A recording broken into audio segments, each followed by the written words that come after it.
podcasts out there, but only one with this kind of energy. Welcome to EVP Show Recap Prediction Sports. Let go, show recap prediction sports In one podcast. Welcome to EVP Show Recap Prediction Sports. Let go. What's going on, everybody? It's the EVP from the EVP Show, and we are live here on Easter Sunday. Happy Easter to everyone.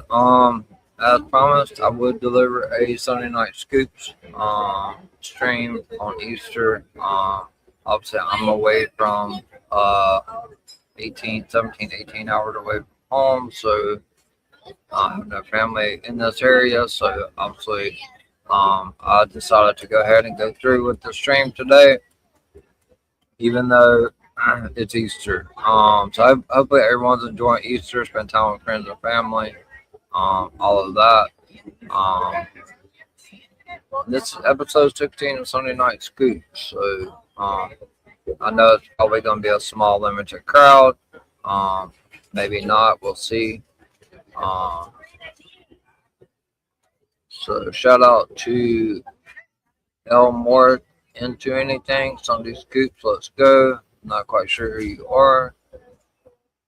Oh, perfect. So you are the one that won the Intercontinental Championship belt in our Actual Sound raffle. Congratulations.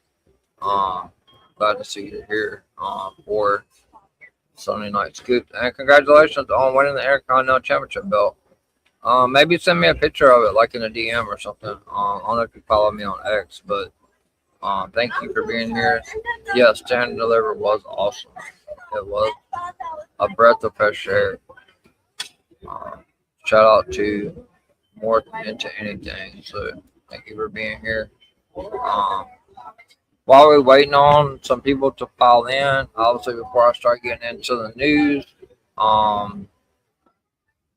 just a couple quick announcements. So as of today,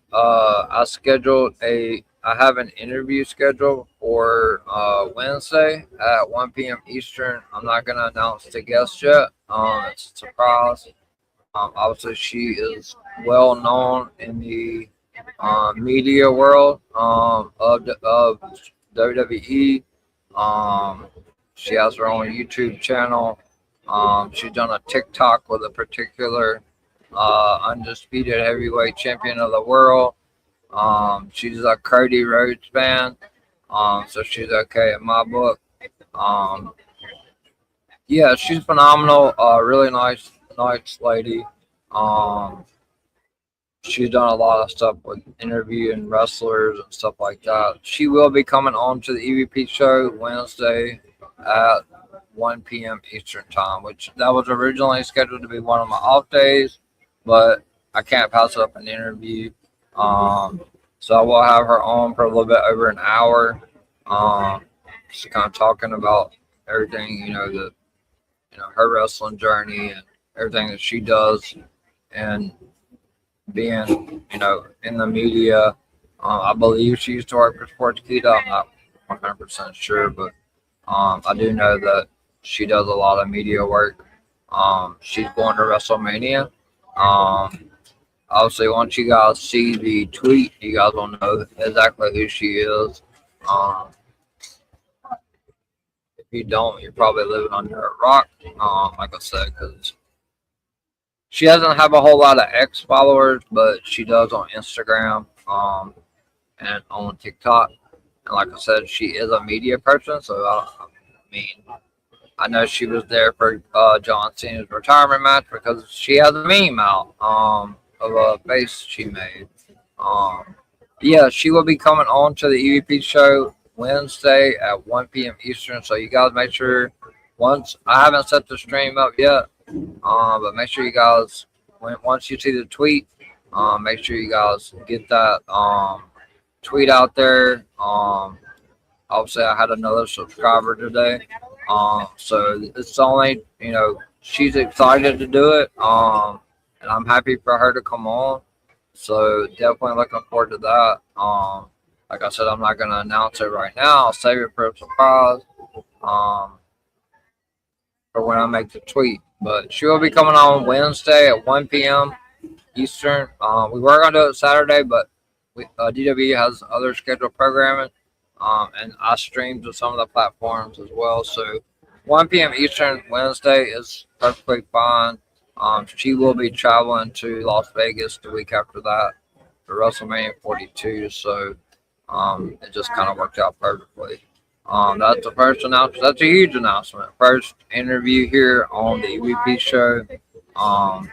So definitely looking forward to that. Looking forward to her coming on. So once you guys see it, like I said, make sure you guys retweet it. Give her a follow. She's a really nice lady. Phenomenal. So definitely looking forward to that interview. She's a Cody fan, so we'll have a lot to talk about. What you want to talk about, type of thing. Secondly, my WrestleMania prediction show won't be this coming up week, but the next, which will be April the 15th, 7 p.m. Eastern Time. We have a full panel for that. So, make sure you guys hit that notification bell reminder and tune in for that. So I've been telling you guys all week. Make sure you guys tune in to Sunday Scoop today, even though it's Easter, if you can. And next Sunday, especially, it's not going to be a holiday, because which will be April the 12th. What's going on, Sean? Good to see you. I was just announcing that I will have it. I am interviewing someone Wednesday. She's in the media, so I'm not gonna announce her name yet, but I'm sure everybody will know her once they see the thumbnail. And I put it out on Twitter. She's coming on the EVP show Wednesday at 1 p.m. Eastern. Gonna do an interview for a little bit over an hour, talk about what she does, journalism, working in the media, Cody Rhodes. She has a TikTok with Cody. I guess that's kind of like a golden nugget for you guys. So she did a TikTok video with Cody. She's interviewed a lot of people, Charlotte Flair, Solo Sikoa. I've seen a lot of stuff on her Instagram and TikTok. So she's very nice, very well known, very respected. It's not Denise. I wish, Sean. I wish I was that big. It's not Denise Salcedo.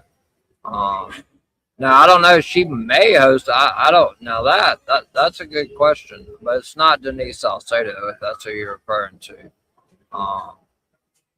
This lady has a TikTok video way back with Cody Rhodes. She's a huge Cody Rhodes fan. And she's done a lot of media. She interviewed Charlotte Flair, Solo Sikoa, people like that. So there's a lot of people she's interviewed. You have to look at her TikTok and Instagram, but it's not Denise Salcedo. I wish. Obviously that would be. I mean, that would really blow my fucking channel up. It's actually not Wheezy. I have reached out to Wheezy. She does follow me. I emailed her as well about a possible collaboration. But it's not Wheezy Bond. But she is friends with Wheezy Bond. I will. They know each other. I will say that, but it's not Wheezy. I would love to have Wheezy on. Obviously, she's phenomenal as well. I have reached out to her through email. So she's going to be doing something for Trish Stratus. So shout out to Wheezy Bond. Make sure you guys give her a subscription on YouTube. She It's not M. I can't pronounce her name. Is it Minerva or something like that? It's not her either. So, I mean, you can put it in the comments if you think you know, and I'll, I mean, I may go ahead and this is scoop, so I may go ahead and just reveal it. But if you know, like, you can put it in the comments. But she's coming on Wednesday, 1 p.m. Eastern, for an hour and 15. Mini. It's not mini. It's also not mini.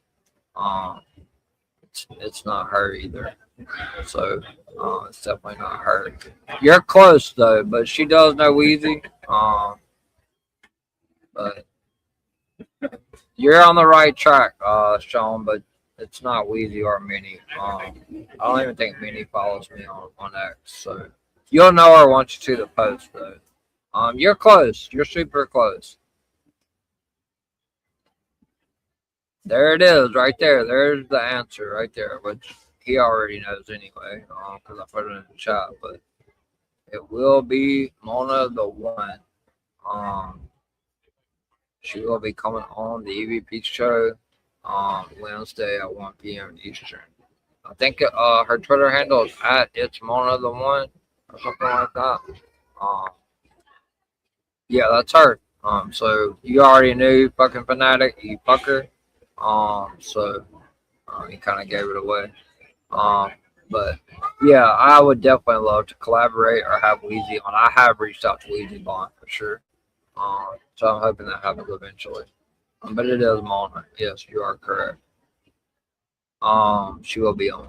So, like I said, this week is Easter. You know, obviously if I was back home, I probably wouldn't be doing it.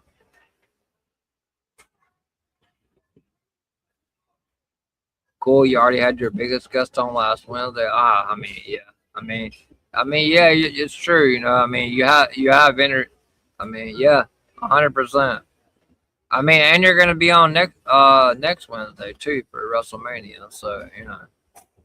I mean, you know who Mona is. If you look her up on X, you'll know who the fuck she is. I believe she did some work for Chiquita. So she's been in the media. I know Andrea Baydala for sure knows who she is. But I've also reached out to Andrea Baydala about coming on this coming up Wednesday. Miami. I believe this is Miami. This coming up Wednesday. Then this like 3 days from now. Because the next Wednesday is April the 15th, which is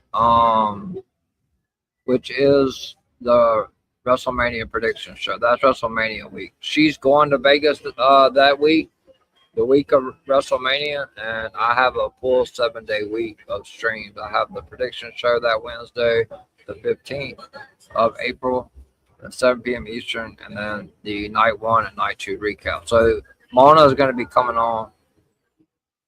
Thought I already texted it to you. I thought I already texted it to you.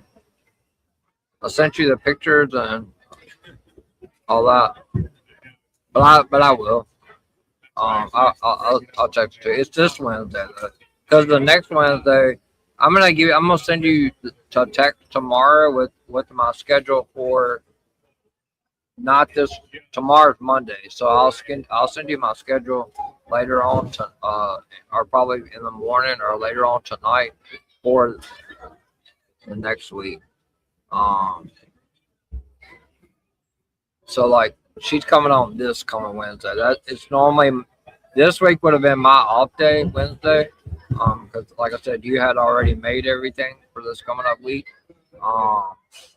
But I've been talking to people about getting on people, and so she was only available for Wednesday and Saturday. So yeah, she's gonna come on Wednesday. But I will send you the schedule for the following week because that's the week I do WrestleMania prediction show, and then night 1 recap and night 2 recap WrestleMania. That's a 7-day week. The week after that.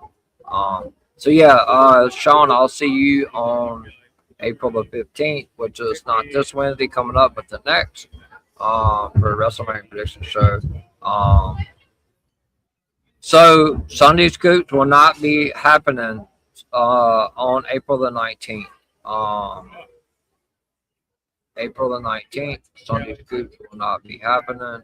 That is WrestleMania night 2. So I'm going to be doing a night 2 recap that night. So you guys make sure to tune in today and next Sunday, which is the 12th. because I will not be doing Sunday Scoops on the 19th. I will return on the 26th of April. Then last announcement, starting April 26th at 11:30 p.m. Eastern. I will. I don't know who's behind the Talk It Up podcast. I guess that's Miami. Okay, yeah, that's Miami because you saw the pictures. Yeah. So, April 26th will be the debut of season 3 of LFG. I know I do Sunday Scoops on Sunday, but starting April 26th, I will be recapping each episode of LFG season 3 starting April 26th. So make sure you guys tune in for that. And I also want to thank you guys. 131 YouTube views for SmackDown, which it was a shitty show. So thank you guys for the ones that tuned into that. That's just YouTube. And then I think I'm really close to 100, right at 93 YouTube views for last night for the NXT Stand and Deliver recap show. So thank you guys so much for that. I'm at 213 subscribers. I just turned my Instagram into a business account. So that when I upgrade to StreamYard, I can start streaming on Instagram and TikTok as well as Miami stuff. So this channel can grow. I can get more subs and stuff like that. So, thank you. So we'll kind of go through the comments really quick before I get started with the news. Shout out to Morph. He actually won the Classic Intercontinental Championship belt in After the Slam raffle.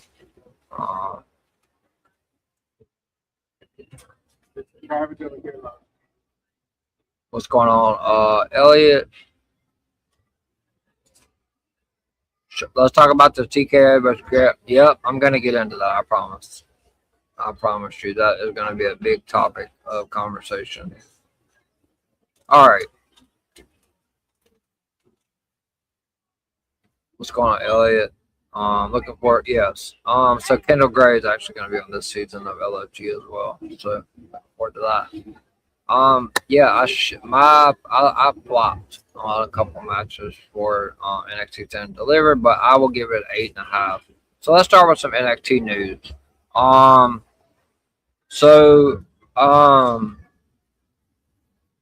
First off, let's talk about JC Jane.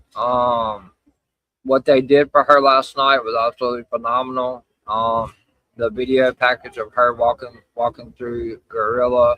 JC Jane has had a phenomenal 25 and 26, over 200 plus days combined, 2 title reigns, plus the TNA Women's Knockouts champion.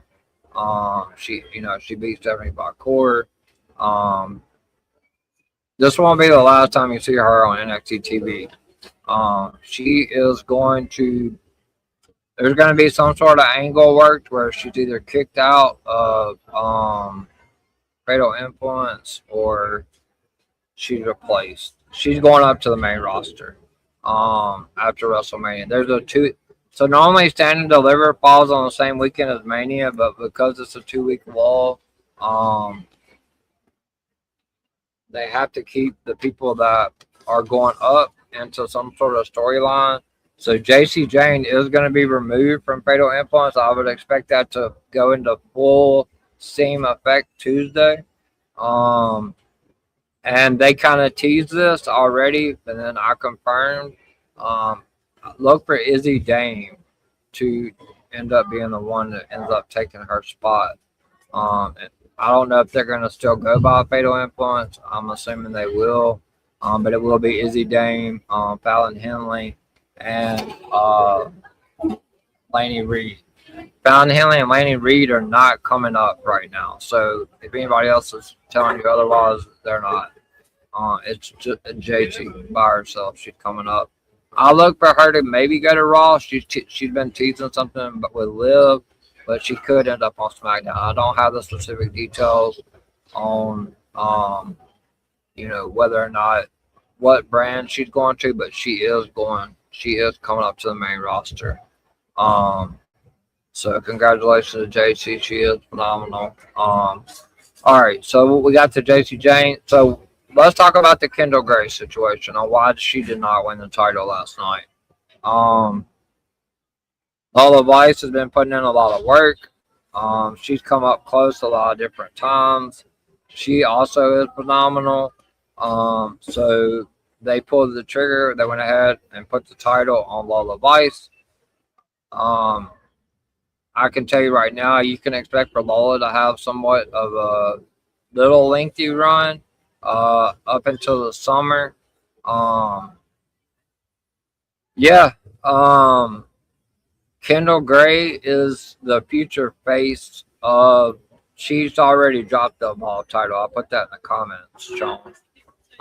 She dropped a Evolve title like 2 or 3 weeks ago. She is not the Women's Evolve champion anymore. She dropped that to come after the NXT championship. I saw your comment on the stream last night, and I responded back to you. She'd been done drop the Evolve championship. WWE is super high on Kendall Gray. But what I like with her just dropping, oh, you're good, bro.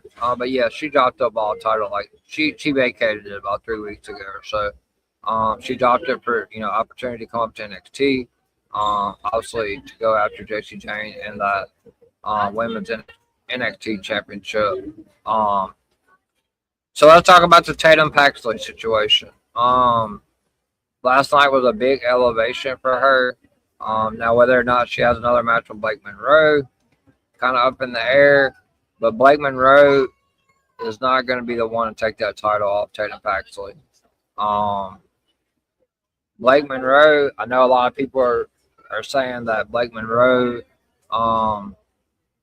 yeah, Lola will probably defend that on AAA as well. I look for her to have a 3 to 4 month title reign. But yes, Izzy Dame is going to take JC Jane's spot. They teased it last week, and yeah, look for that. Izzy, and I'll get into the the Sol Rikazaria thing next.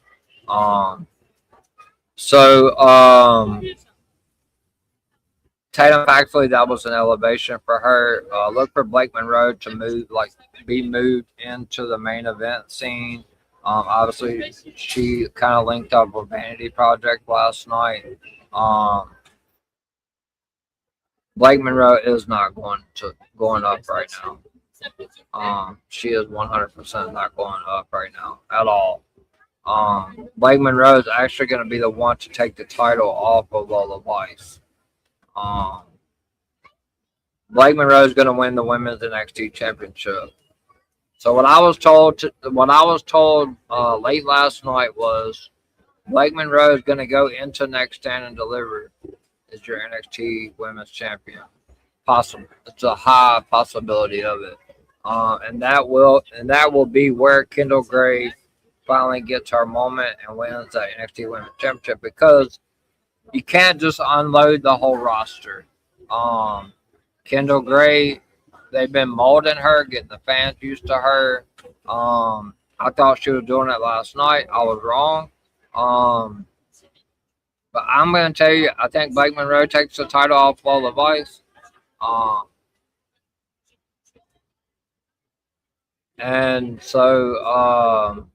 But Lola will have a good lengthy run. I think Blake ends up winning this title at one of the summer PLEs, whether it be Heat Wave or I don't know, whatever. They change up the name so much, so I don't really know. And I think Blake holds the title all the way to Stand and Deliver. And that's where Kendall Gray finally does win the Women's NXT Championship. So let's talk about Sol and Zaria. So everybody was a little funny about the finish last night. There was no stipulation on this match. I mean, it could be Great American Bash. It could be Heat Wave. I don't know, Fanatic. I just know Blake Monroe is slated to take that title off of Lola Vice and go into Stand and Deliver and drop the title there to Kendall Gray, and then Blake Monroe will be headed up to the main roster. Don't have any sources, but based on the story they're telling, look for Zaria to join Izzy with it. But I mean, it's possible, yeah. I mean, they could add another member as well. But Fallon and Laney are not going up right now. They're not. Laney, for sure, she's not ready yet. Yeah, Zarya could end up joining up with Izzy. We'll see. I don't think she joins up with her, but I'm gonna tell you why.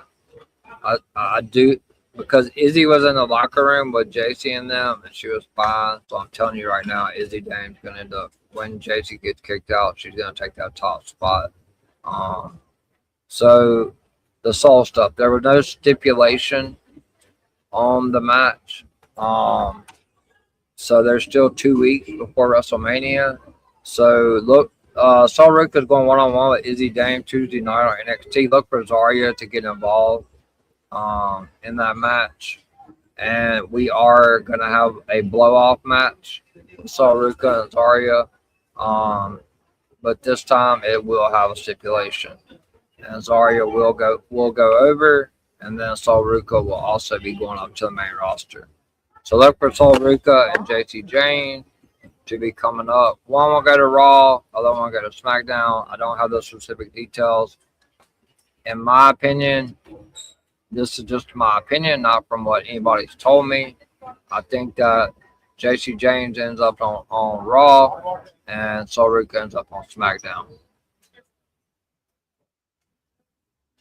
Just my opinion. Because JC's already been teasing a lot of stuff. She said she really wants to work a program with Liv. So Stephanie Bakur's on Raw. JC took the title off Stephanie. A lot of bad blood already there. JC's better than 90% of the women's roster on the mic already. Her aura, her heel presence. So she's definitely ready. So Miles Bourne retained last night, which if anybody thought, I think Izzy helped Zarya. I mean, yeah, it's possible. I think Zarya helps Izzy Tuesday though, and that sets up the Soul Zarya match with stipulation. And Soul loses and she goes up. Give me Soul versus Chelsea Green on SmackDown. Yes. Give me Soul versus any give me Soul. Whether it's Soul or JC Jane, either one of them winning the fucking Money in the Bank. Like either one of them would be phenomenal. Soul's phenomenal as well. So with the Miles Bourne situation, this was all due to like get Johnny Wrestling back. He was never gonna win the title. Miles Bourne is super highly coveted by NXT, major push. He just beat Ethan Page twice, and now he's beating Johnny Wrestling. So, as you can see last night, he was attacked after the win by Deion Lennox from Dark State, and then Saquon Sugars obviously confronted Deion Lennox later on about everything being about him. Look for Miles Bourne to work a program with Deion Lennox. But I do think that they're really teasing a Dark State breakup.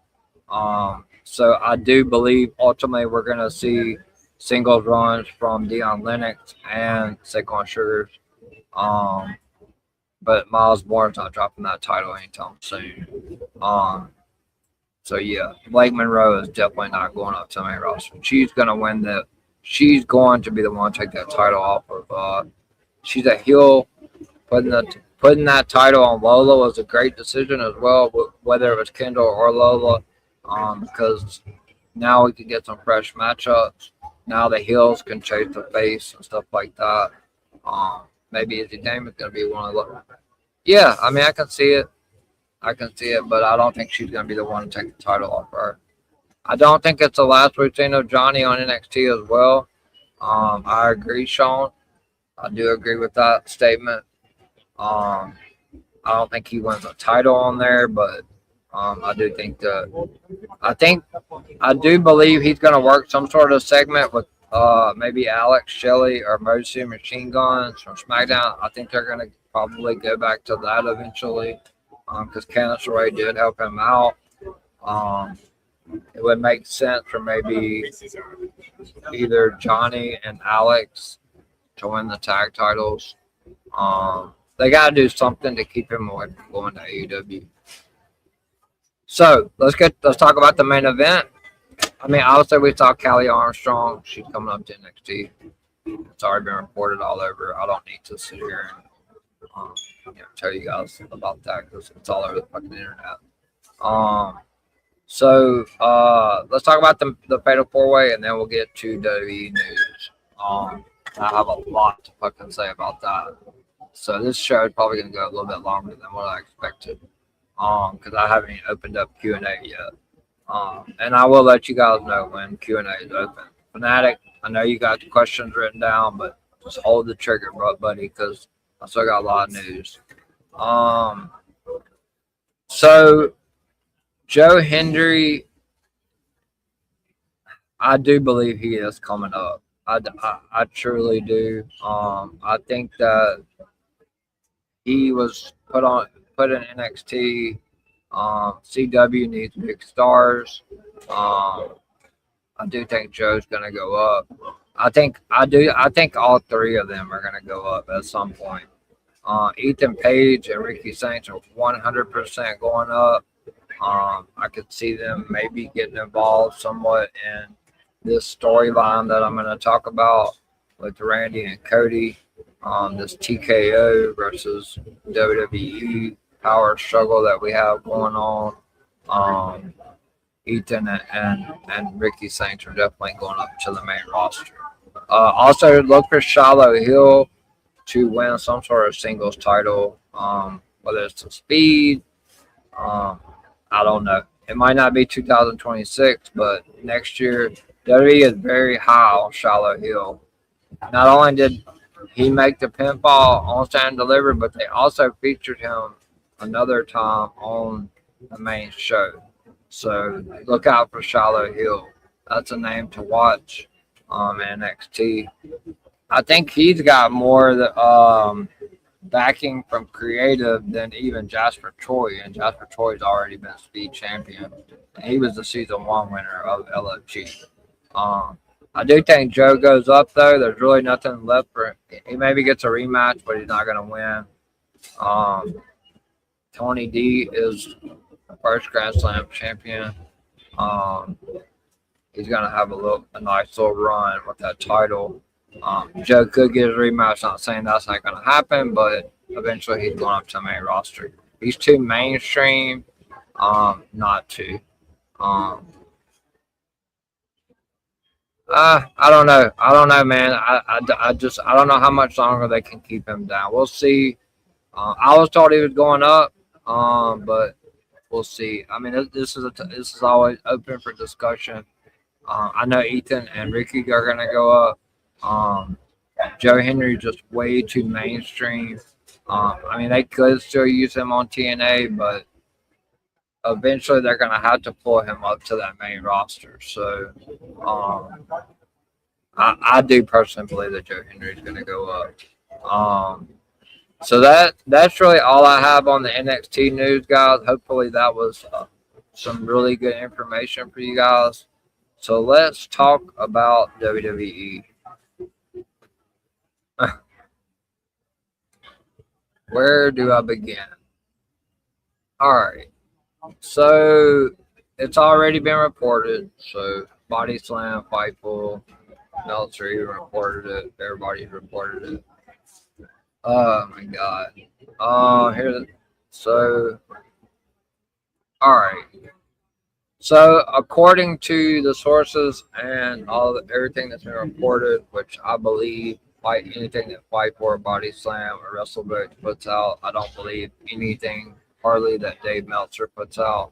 I think he does like to throw a lot of shit at the wall and hope it sticks, but anything that Body Slam or Fightful or PW Insider or Body Slam, any of those guys, they're all WrestleVotes. They're all very credible. So it was reported that Pat McAfee was the plan since around the Elimination Chamber. So I also was wrong. In the GC chat, I didn't say it on Scoops, but so the whole Cody Rhodes not showing up on Pat McAfee was not. It was not a scheduling conflict. It was all part of this shit show they have going on. Theory TK is about to hang Triple H after I don't know about that. I mean, he could get fired, but it's not going to be this summer. I have a lot to say. Trust me, you're going to want to hear all this. So apparently, Pat McAfee was the plan. Going back towards Elimination Chamber. But it was confirmed by Corey Hayes from Body Slam, that Pat McAfee Friday completely went off script. So, like, yes, they gave him bullet points, but he 100% went the fuck off script. Some of the shit that he said in that promo, he was not supposed to say. So don't come at me. I'm just telling you what I heard with my own 2 ears. Pat McAfee went off script Friday on SmackDown. And so then they sent Cody Rhodes back out there for damage control. And then Cody Rhodes, they told him to say what the fuck he wanted to say. Cody went out there and called Pat McAfee Disco Inferno. He started talking about, and I want you guys to pay attention because Cody dropped Easter eggs. Said something about a third man. So I don't know if they're going to try to run some sort of NWO angle. I don't really know on that. But what I will say is this, and this is the main topic of conversation, is Ari Emanuel can't spell wrestling. He just can't. He can't. TKO is a money grabber. They are invested so much with the Saudis, which, you know, I don't have anything against the Saudi people. Like, I'm not into all that political shit. But TKO is a fucking UFC type company. They are Ari Emanuel, Nick Khan, all of those guys. They don't know a fucking thing about a wrestling storyline. They don't. I mean, Nick Khan went on fucking some show and said that Pat McAfee's the next Sylvester Stallone. Like, get the fuck out of here, bro. Like, he is not. This man is a fucking retired punter from the Indianapolis Colts that won 1 Super Bowl. Got fucking choked out by Gunther. Doesn't show up for months. And he is the mystery caller when Randy Orton came on TV after he brutally attacked Cody Rhodes and said, wrestling has more than one royal family. It's not a red herring. It was fucking Pat McAfee. TKO, apparently, according to all the reports, stepped in. This was planned since Elimination Chamber for Pat McAfee to be involved. So here's what I want to say about TKO. Sell WWE. I'm not going to give any credit to Triple H as booking this shit. And I do agree with what Sean says. You know, TKO usually only steps in when they have to. But when they step in, they don't know what the fuck they're doing. They don't. They don't have a fucking clue what they're doing with these storylines. They don't. They're a UFC company. Do they know how to run a business? Yeah, 100%. Are they money grabbers, cash cows? 1,000%. But they're all about this, the high, mighty dollar. I personally think Pat said what TKO thinks. Cody said what creative thinks. I don't think Triple H and company are happy with constantly having stuff forced on them starting with last year. That could also be true as well. But he did go off script, and that was confirmed by Corey Hayes from Body Slam. Pat McAfee and Cody Rhodes both went off script. So, I mean, he was handed bullet points, but he went off script 100%. So, So the whole point of this story is, what's this comment up here? TKO is a soulless company. Yeah, fuck. Yeah, I don't. I'm almost about ready to switch over to AEW. Triple H does suck. Triple H sucks at a job, and no one. Yes, no one. So that's the thing, bro. Like, here's the thing. TKO, like, do they know how to do business and market? Like, yes, 100%. But they're, when TKO Endeavor bought fucking WWE, they don't have that. This was back when VKM was still in charge of creative and all that. Like, they said, oh, we're gonna keep him in the weeds. He's gonna stay in the weeds. So, like, okay, well, that basically lets you know right there they don't have a fucking clue what they're talking about when it comes to like a storyline or professional wrestling. So they should, even though Triple H sucks, they should let WWE Creative, which they just hired new people, Alexander Williams to come in on Raw, and then whoever the hell it was that got brought in for SmackDown. Everybody was so happy about Road Dogg leaving. It was fucking SmackDown had one of the worst ratings. NXT is a way better product. Ratings wise, storyline wise, the women's division on NXT is far superior to the main roster. NXT women's division is the best there is, bar none. So here's the thing. WWE Creative, I'm going to tell you this. Deep down, they don't want all this shit. They don't. TKO stepped in because TKO is about the fucking money. And that's why they feel like it's not WrestleMania without all these celebrities. That's why I've been making all these cryptic tweets.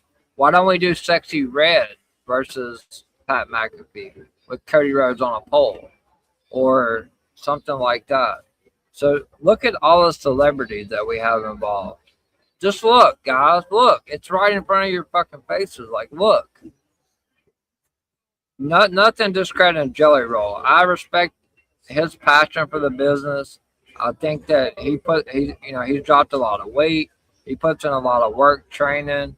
I don't have anything against any of these celebrities in particular. But why are they involved? Why? Why is Pat McAfee the one that was on the phone? Cody Rhodes and Randy Orton did not need Pat McAfee in this story. They have 20 years. 20 years. This match sold itself, guys. People have been clamoring for this match for 2 fucking years. It's ruined. It is ruined.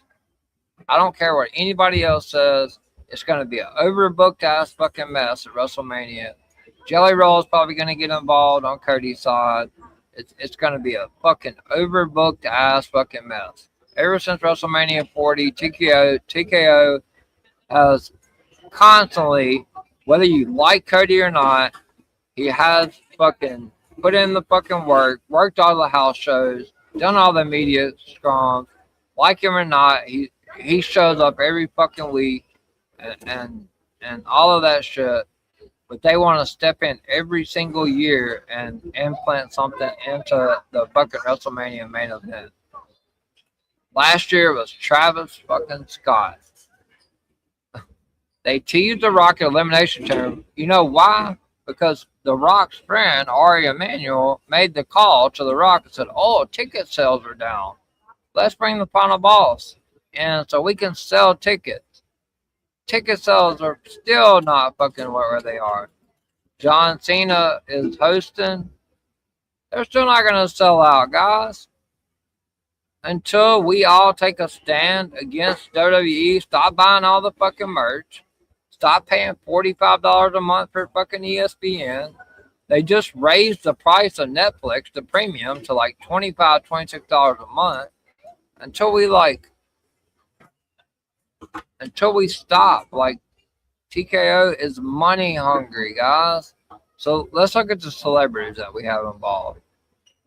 So now we have Pat McAfee involved in the Cody Rhodes in the night one WrestleMania main event, which is absolutely atrocious, awful. For me, I have no more interest in this match. I don't give a fuck what they do in the next 2 weeks. They did this shit 2 weeks before. Final Boss Lady said this well on DW Radio.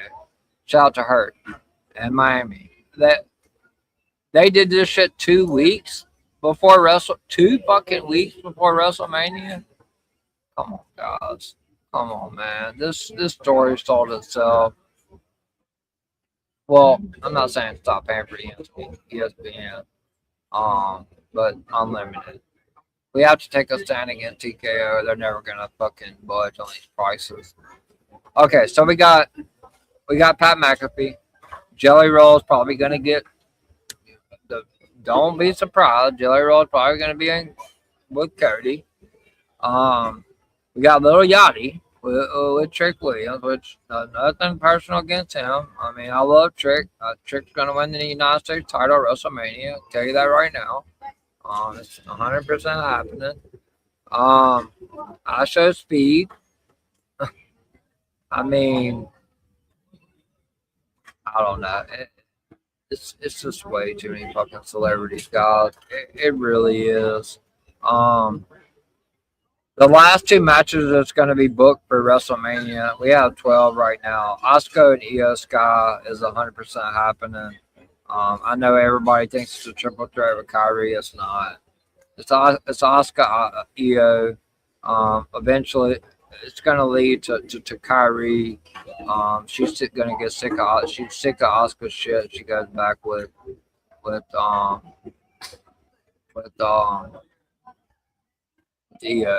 And then the other match is going to be some sort of culmination with the Astro Speed, but I was told it's going to be Astro Speed and the Vision, Logan Paul, and Austin Theory against the Usos and LA Knight because everybody gets on the card. I talked about this shit last week with Gunther.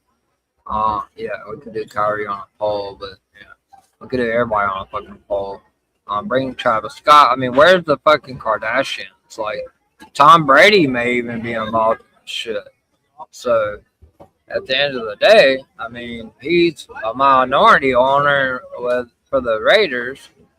Fucking WrestleMania is on Las Vegas. Him and Logan Paul has been going back and forth for fucking months on social media. So, according to what I was told and what was reported, Ari Emanuel made this call because they feel like that Pat McAfee can build this story because oh my God, because this shit is on ESPN. They are going to do an hour. Yeah, Gronk is hosting an after party. 100%. 100% correct. I'll put that comment up. I was actually going to say that, but thanks. Maybe I'll bring you on the scoot and you can help me out. Appreciate that. But you're 100% correct. Gronk is hosting a WWE after party. Hold on, let me put that up. So let me start putting some of this comments up. AAA to me has been the best consistent book show taker. Yes, 100% agree. I won't stop paying for ESPN, but I pay for NHL. I love NHL. Big hockey fan. Big college football fan and baseball fan. I love hockey. Oh, that Patrick Klein. Come on, Elliot. He's not going to pass up that money. Why would Pat decline a payday from the guy who represents him? There you go. Like I said, Kyrie staying on the pole. He literally talked shit about WWE, and he's the one who didn't decline. Well, because he went off fucking script, and that's part of it. Gronk is hosting WWE after party, just saying. That's correct. Well, I wouldn't be surprised if Tom Brady doesn't get involved in the fucking Logan Paul shit. I really wouldn't. So Ari Emanuel apparently made the call for Pat McAfee so that he feels like this story can get elevated through Pat McAfee because Pat McAfee has a show on fucking ESPN.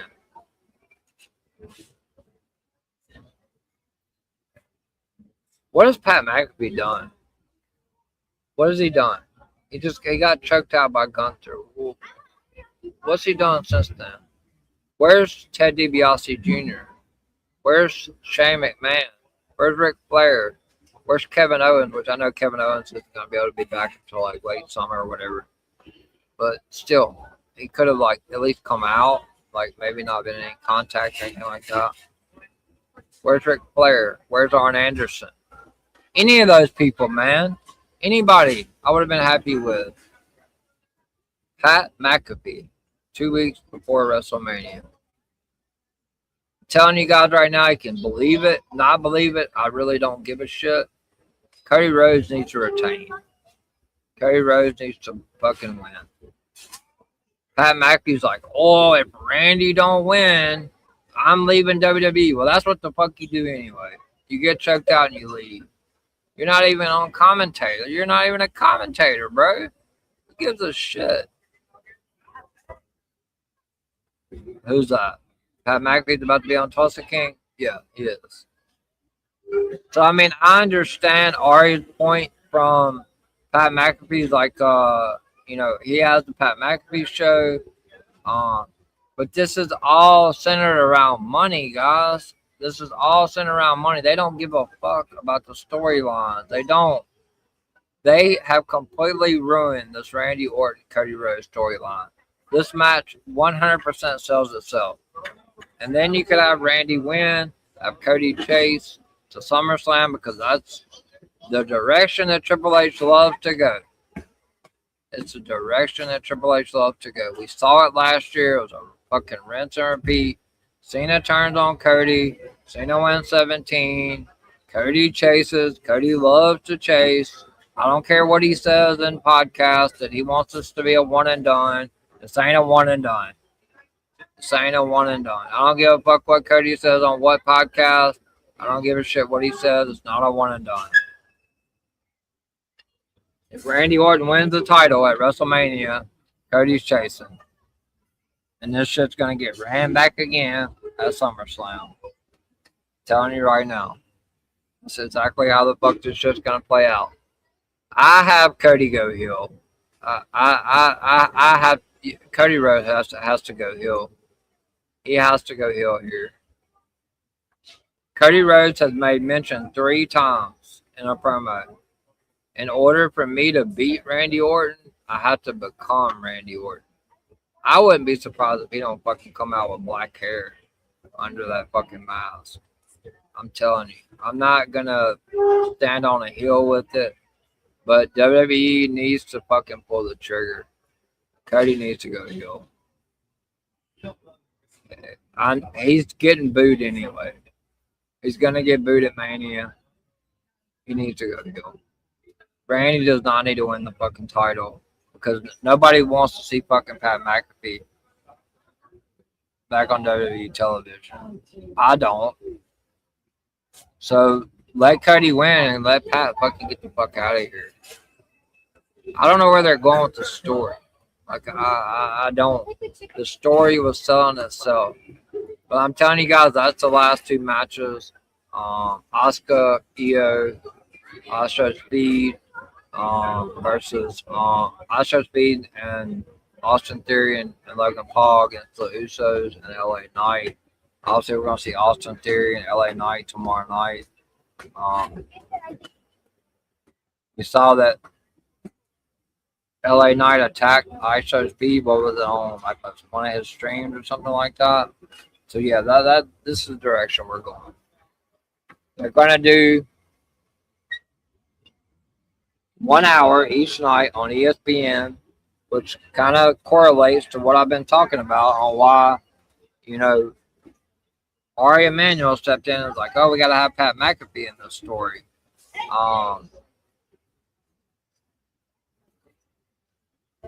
Because the first hour is going to be on ESPN. They want to bring in new viewers, people. If Rock gets involved, I could see them running that at SummerSlam before they do Rock Roman and Saudi. Like Rock getting involved in costing Cody. I don't think that happens. I don't. I know I used to say it all the time. I think Rock has one match left on it. Yeah, I think Rock has one match left. I think it's against Roman Reigns. Him getting involved in this Cody story. I mean, if it happens, I guess, whatever. But I don't see it. I think Rock comes out at the end. If anything, why not have Rock help Cody? Maybe Cody sells his soul finally. Like this is gonna be an overbooked fucking mess. I don't think Rock has more than one match. I think his last match is against Roman Reigns in Saudi Arabia, if they're still able to do it. WrestleMania 43 with the sword going on, shit like that. I don't think Rock's wrestling two matches. I have Rock. If Rock's getting involved, I have him help Cody Rhodes win. I don't fuck having Jelly Roll help. Like, make a big splash. Pull this shit out of the gutter. Cody dropping the title is not a. I guess if Rock does come out there and cost Cody, like that is a big moment, but it's a huge moment. But so you guys are telling me if Randy Orton just wins the title, that's how you want night one to go up the air? That's a cliffhanger going into night two. That's gonna make people that only have tickets for night one want to or watch this shit on ESPN night one, want to tune in and watch it on night. Fuck no. He's not breaking Cena's record. So, like, where's a cliffhanger? Where's something that makes you want to tune in the next night? It's not that. It's not the Randy just went in with Pat McAfee's help. It's terrible. It's fucking terrible. 2 weeks before WrestleMania, for me, they fucking ruined it. This match could have been. They started it off, and for me, when I already said I thought Randy turned heel too soon, which he really didn't turn heel because he's still getting cheered, but I felt like they needed to save that for WrestleMania. But like Final Boss Lady said on on the DW Radio yesterday, Triple H and them decided, or TKO or whoever the fuck made the call, decided to go ahead and rip the Band-Aid off, which I'm quoting Final Boss Lady and Miami from DW Radio. Shout out to them. Ripping the Band-Aid off and going ahead and revealing that Pat McAfee is the fucking person on the phone. There was no red herring. I've seen a lot of people saying, "Oh, Cody's coming back out." And I thought it too at first. Like, well, Pat McAfee can't be fucking Pat McAfee. He's not. His dad wasn't a wrestler. I don't know. I'm at a loss for words. Depends on if there's another voice there. Stone Cold, Shane McMahon, and Rock cost Cody. Then you stretch your Cody off and let him take a couple months off with a newborn. I mean, he could.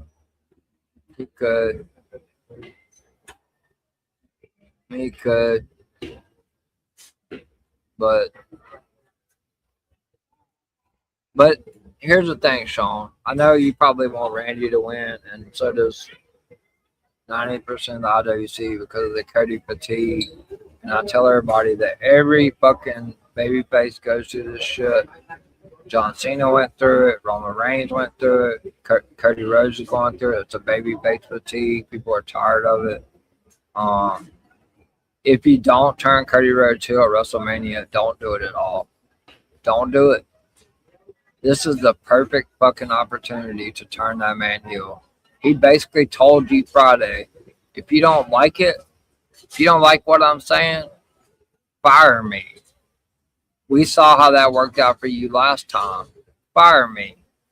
Cody don't give two. He told Stu when he was leaving the ring, "Get that fucking camera out of my face."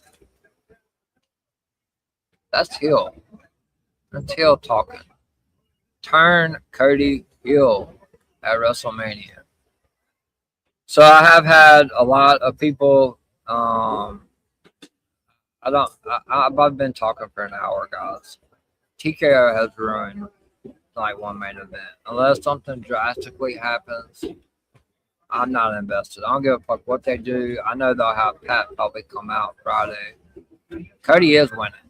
I wasn't gonna say it on here because I know I'll catch fucking all kinds of hell. But Cody is winning.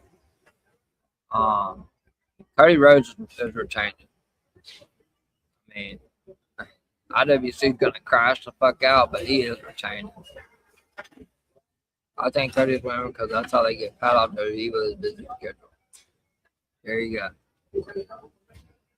Pat McAfee stated, if Randy does not win, he will not speak and come back on WWE TV.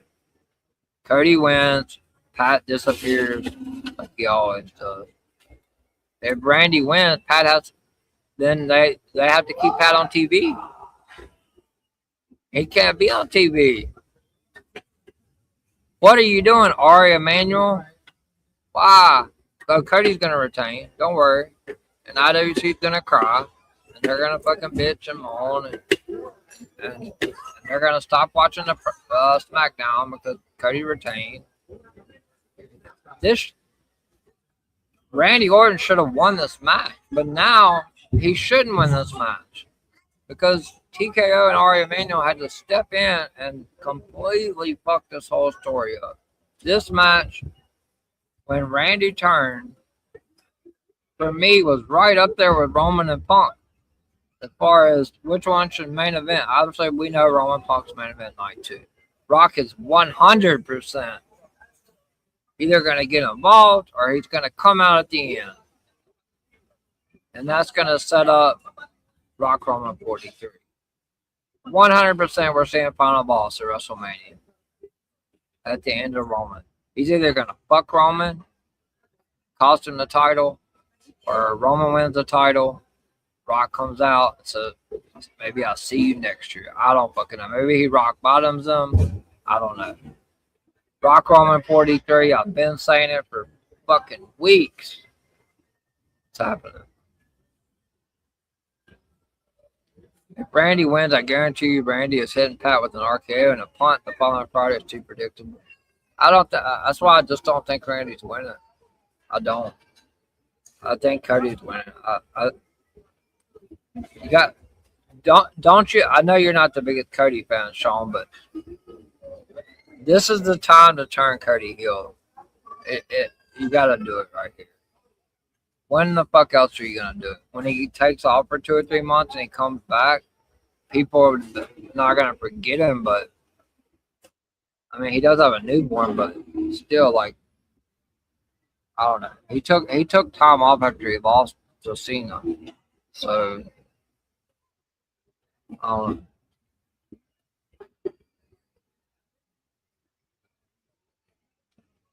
Definitely next Sunday I'll have more. I'm not gonna give away winners to WrestleMania because I have a prediction show. But I'll tell you that I know that Roman Reigns is the best favorite to win. But it's either going to go one or two ways. Roman's either going to win and The Rock shows up, Rock bottoms his ass, sets up WrestleMania 43, or The Rock fucking screwed Roman out of the title.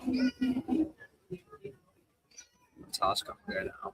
As far as the Cody shit, I have Cody retain, get Pat McAfee off fucking WWE television. Just have Cody retain. Even if they don't go to Saudi, the same matches is going to happen. Because originally, the original plans for WrestleMania 43 is Punk versus Stone Cold, Roman Rock. Probably Cody Sammy is what I'm hearing. So, Roman Rock, Stone Cold Punk. If Stone Cold's going to wrestle at 43 because the money's just going to be too good to pass up. Punk, Stone Cold, Roman Rock. Sammy's going to do this heel arc. I mean, this redemption arc. They've been telling this story. It's the same Cody finished story shit from 40. may win the Rumble if it's in Saudi.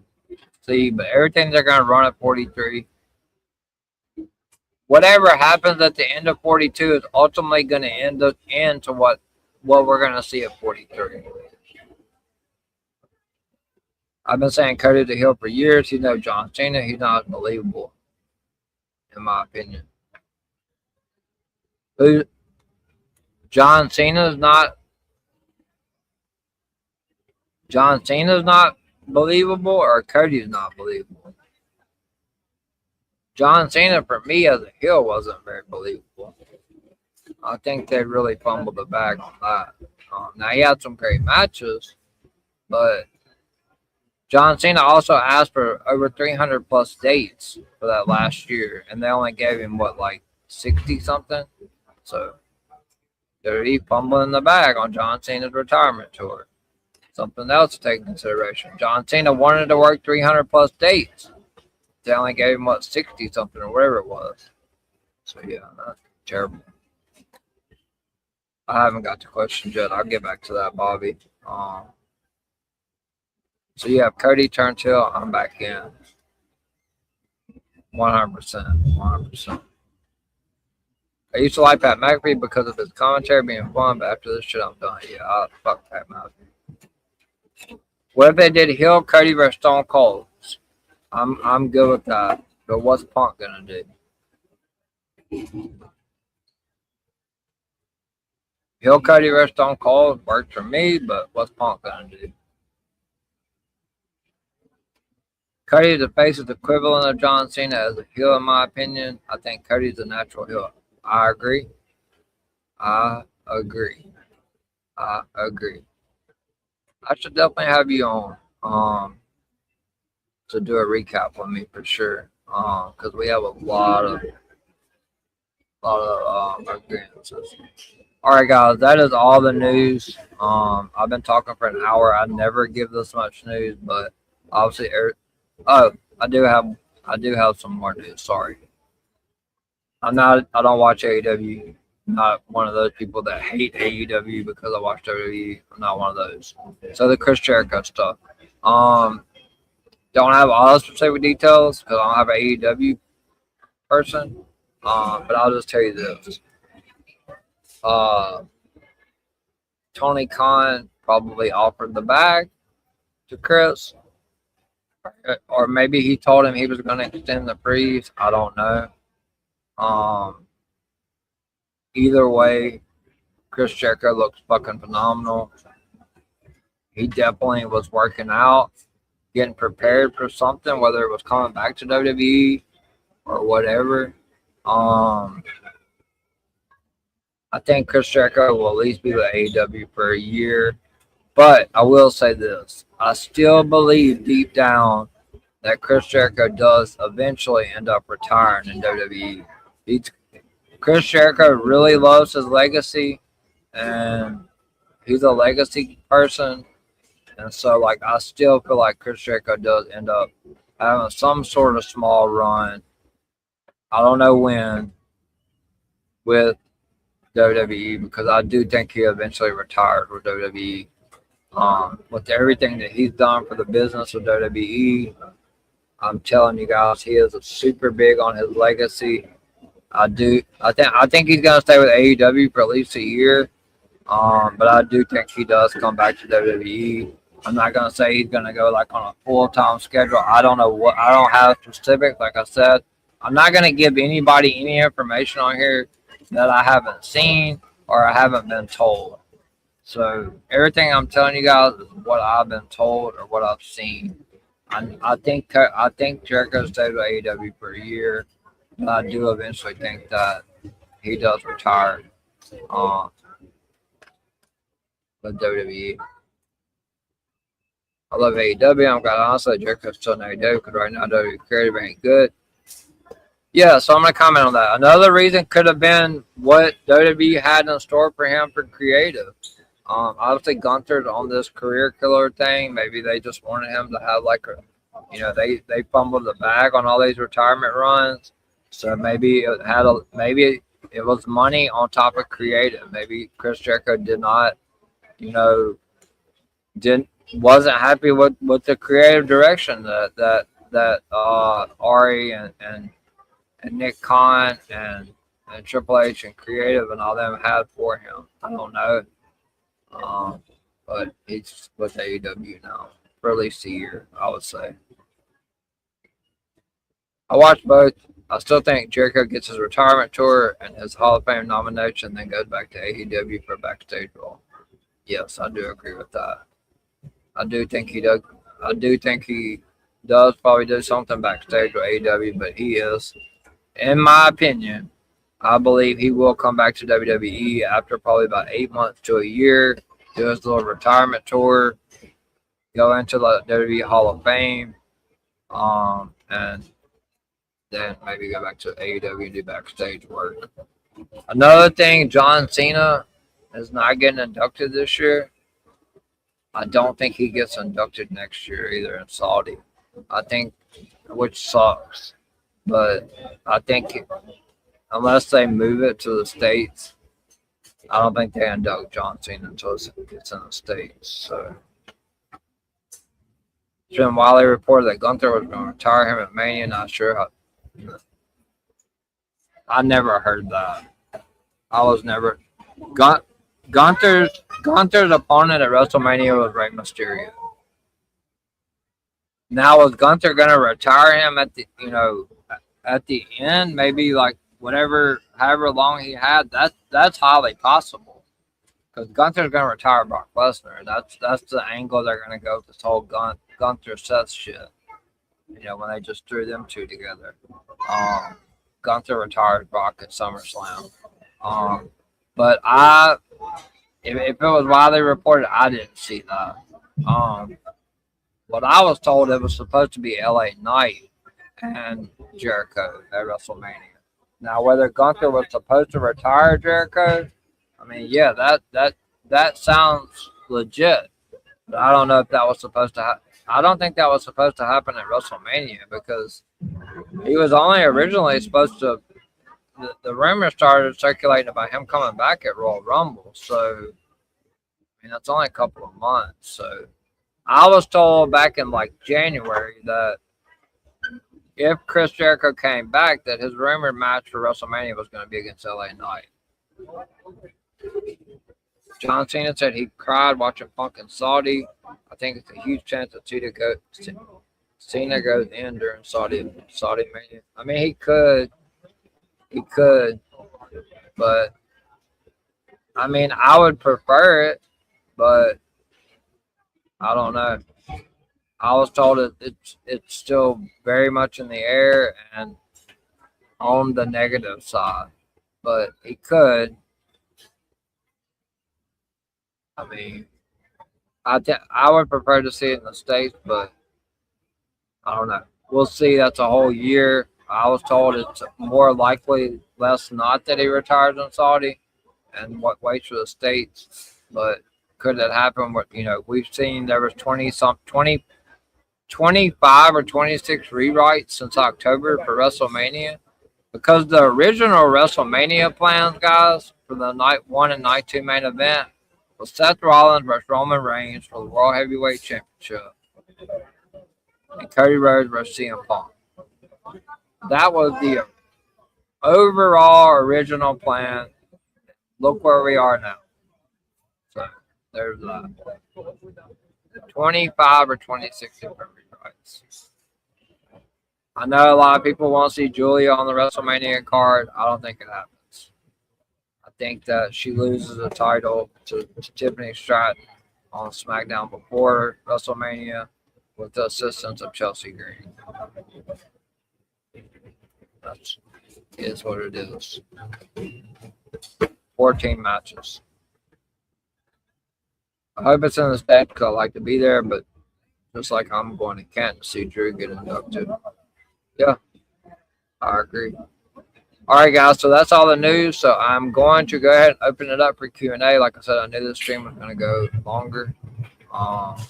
So any questions, fire away. Once Q&A is over, then the stream will be over. So Q&A time, guys.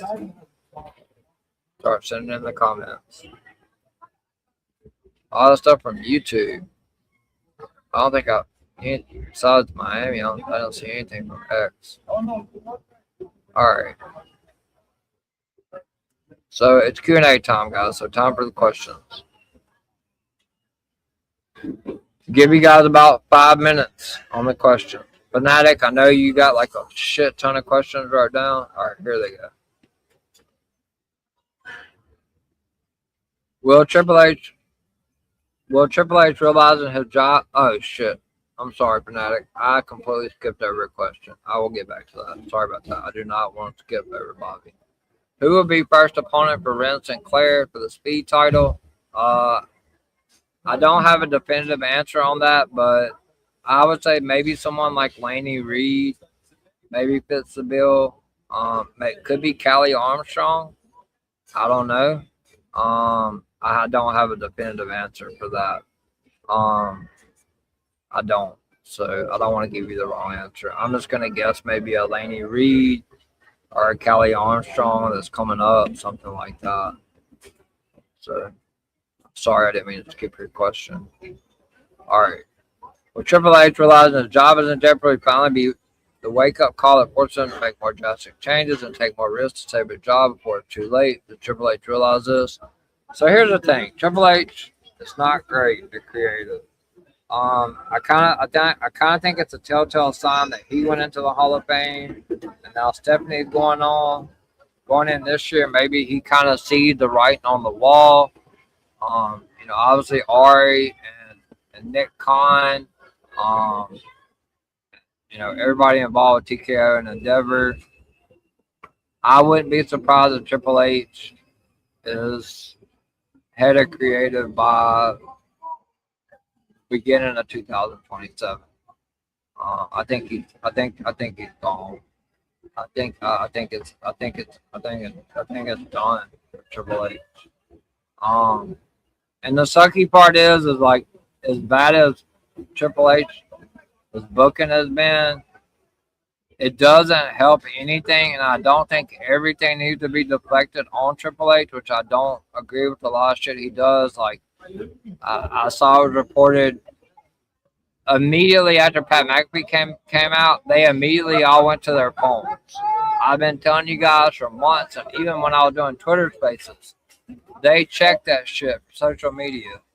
They saw the reactions. They sent Cody back out there. Why the fuck else would they send Cody Rhodes back out there if he don't have a whole fucking team that's checking social media for leaks and all the shit that's put out there? I don't think it's gonna do any good for Nick. I think Triple H is gone. Continue from the first question of Triple H knows he wants to fix creative, make it better, but TKO keeps getting in the way. Well, I mean, ultimately he works for them. So whatever they tell him to do, he has to do it, whether he likes it or not. And that's where this power struggle is coming in between TKO and Triple H and creative. So it's not me defending Triple H because I think his booking is shit. But when he wants to go one way, and then Ari and them step in and want to go another fucking way, and 2 weeks before WrestleMania, he has no choice but to do what Ari Emanuel and them tell him to do. That's his boss. So there's that. Also, continue from the first question, whatever your guys said. As Triple H realize this is for real and that his job is on the line, is he going to fix this? No more playing it safe or saying new era. I think it's done. I think Triple H is done. I don't think we see Triple H. I wouldn't be surprised if he doesn't make it through the rest of this year. If he does, no later than like the beginning of next year. I think the writing's on the wall. I think Triple H is done. And then what I think they're gonna do is because Ari Emanuel and The Rock are super tight. Brian Glowitz, which is fucking The Rock's head writer, head guy, he's gonna be moved right on in to Triple H's spot. That's exactly what the fuck they're gonna do. If and when there we go.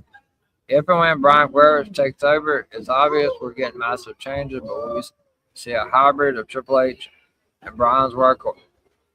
Uh, I think if Triple H gets fucking taken out and they move over to Brian, which is the Rock's guy, it's gonna be ideas are gonna be Rock ain't gonna be fucking doing all this shit. Like he's too busy. But ideas are probably gonna be ran through the Rock. Obviously, you're gonna see a whole different type of the way shit's ran. It's gonna be ran more on a TKO side, but what I don't agree with that is TKO truly believes that everything needs to center around fucking celebrities, and it doesn't. So the booking could be better, but TKO wants the celebrities because they are a money grab. Could you also see Triple H and Brian working together as an option? Nope. Nope, I do not. I don't. I think Triple H is gone. Don't. All I can say to Hunter is good luck and Lord bless his heart. He's going to need it. Don't you agree? I mean, yeah. I mean, he had a while. Like the fans have been complaining for a long time. That's one of the reasons why TKO stepped in. But what I don't agree with about TKO, which they know what the fuck they're doing. Getting a Netflix deal. I'm not saying anything that they don't know what the fuck they're doing business-wise. But wrestling-wise, they don't have a fucking clue. Ari Emanuel could not spell wrestling. So, yeah, they have to have these celebrities, or they think that, I don't know. It's mind-boggling to me. And at that point, then instead of the fucking EVP Raw recap, and I'm not getting away from NXT. I love NXT. A SmackDown recap, you're gonna be seeing the AEW, whatever their shows are. Was it Collision? And, whatever the show is they're doing Saturday. I will be getting the fuck away from WWE if they continue to run all these celebrity shit. Who could be next wrestlers to join the ladder match for WWE Intercontinental Championship at Mania? I was told it could be possibly some people from, at least somebody from AAA, and maybe possibly somebody added from SmackDown. I don't have any confirmation, but I heard that there could be somebody added from AAA. If it was me, I'd put Vikingo in there. I know they're going to run. I said this 3 weeks ago before they even announced it. The Vikingo and Penta were going to have a match in AAA for the Intercontinental Championship. I would put Vikingo in there. Also, the El Grande Americano versus Grande Americano mass versus mass matchup. Like I said, rewrites, guys. That was supposed to happen at WrestleMania. Not happening there. Gonna happen on AAA. So back to Sean's question, I never got to really finish. Gunther's original opponent for WrestleMania was Rey Mysterio. So if he had not gotten hurt, that's who he would have faced at WrestleMania was Rey Mysterio. They were already working that angle. He pulled Dragon Lee's mask off, so that was 100% where they were going. They tested out Braun. He's working the PC. He possibly could have went, but they did not want to rush him back. Braun's going to end up costing Seth at WrestleMania. Probably get Braun and Seth at SummerSlam or maybe even Backlash. But Braun's coming back really. Braun gets involved at WrestleMania. But Seth Braun was the plan.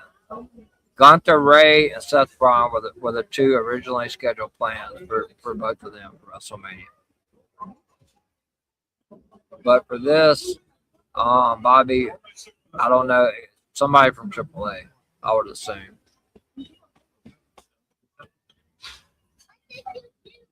Oh, Intercontinental Champion. Yeah, somebody from AAA. I thought you were talking about the Trick Sammy match. And I don't think anybody's getting added to that.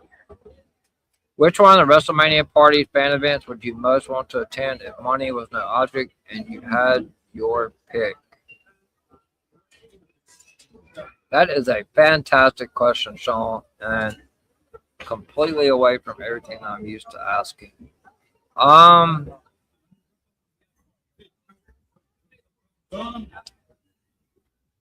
So I'm not really too familiar with. I mean, obviously, I would love to go to a WrestleMania party. I'm not too familiar on the things on what they're called. Um, but like maybe like WrestleCon or like WWE Worlds. I mean, I wouldn't pay 10 grand to get on Cody's tour bus. That's for fucking sure. And that's sold out, even though people are mentioning about it. There you go, fucking TKO, making money. I mean, I would like to attend it all. But like, I don't know, like this year, if I had to pick from this year, it'd be Gronk's party because Gronk knows how to really fucking throw it down. But I would like to do like meet and greets and stuff like that. Be able to meet the wrestlers, stuff like that. I would honestly love to be in a media room where I could ask questions and stuff, but you know that takes like years of fucking doing this shit. I would love to go to Gronk's party. I think that would be fantastic. So, do you think Vince selling to Endeavor was a big mistake and was a last middle finger from Vince to the fans? Does TKO realize WWE ain't UFC? Those UFC fans are right. They warned us. They hate TKO too. So that's a lot of questions in one. Do I think Vince selling to Endeavor was a big mistake? I don't want Vince back in charge, but I do think selling to Endeavor was a mistake. Yes. Was that a last middle finger from Vince to the fans? I mean, possibly. Does TKO realize WWE ain't UFC? No, they don't. If they did, they wouldn't have all the celebrities fucking involved. TKO don't realize it whatsoever, or Pat McAfee wouldn't have been involved in Cody and Randy. No, they don't realize it. They absolutely do not. I know you said TKO should sell, but are you okay with TKO spinning off WWE back into a separate public company? I don't care what they do with the company, but I think they should sell it. But unfortunately, if they do sell it, and most of you guys are not gonna like the answer to this, but y'all saw Tony Khan was in the running last time. I think he was like 5th in the bidding, which I still don't think he would win the bidding. If TKO was to sell, I think they fucking would end up selling this to the Saudis. I really do. They got the most money. So yeah, there's that. Because TKO and WWE's already eaten up with Saudi Arabian money anyway. So TKO sell WWE, would it be sold to the Saudi government? I literally just said that. Yep. Yeah, I feel like they would win the bidding, which would be worse than TKO. So compared to the Saudi government, Turkey, Al Shaki, Ari Emanuel, TKO sound like angels and aren't bad. Yeah, I mean, if they are to sell, I would think that it gets sold to Saudi Arabia, to Turkey, 100%. WrestleMania 40 was a high point of creative. After it's been mostly mixed, I really hope they get it back soon. Despite TKO meddling, don't hold your breath. Until I see otherwise, don't hold your breath. They need to do something with these new stars like JC Jane, Saruka. Obviously, you gotta have Brock go over. I put the world title on Brock, the Raw title. Is what I do before the end of 2026. Stop, even with Cody, like even though I'm a Cody fan, stop putting the title on all these older people and start investing in these people that are going to be like Jacob Fatu, Trick Williams, which he's going to win the U.S. title, but Carmelo Hayes, Javon Evans, Obafemi, they got to start pushing those guys and stop falling back on all these old people. You know, like, what are they going to do then when they retire? Because they're eventually, I mean, none of them have more than like 5 years max left. So start fucking pulling the trigger on like have Oba go over. Oba's gonna go over anyway. Oba's beating Brock. So then have Oba win the title before the end of 26. That's a statement being made right there that you're willing to get away from what's safe, which is Cody, Roman, Punk, Seth Rollins, all those people, and start pushing this younger talent. And I'm a Cody fan. I'm saying about all of them. Cody Rhodes, Roman Reigns, they're not all going to be around forever. Start pushing the younger talent. How long until TKO sells? That's a great question too, Sean. I don't know. I don't know if they will sell, but I don't know. I don't. But I know, like, if they do sell, then it's going to be to the Saudis. I can't give you like I mean, it could happen next year. I don't know. It's a shit show right now. Backstage, online, creatively. You know, they brought in Alexander for Raw. You know, I can't remember the girl's name for SmackDown, but I don't know when they sell or even if they do sell. I am saying they need to sell. And if they end up selling, Saudi Arabia is going to be the ones that end up buying WWE. Could Liv versus Stephanie now main event night 1 after the shit show with Randy and Cody early?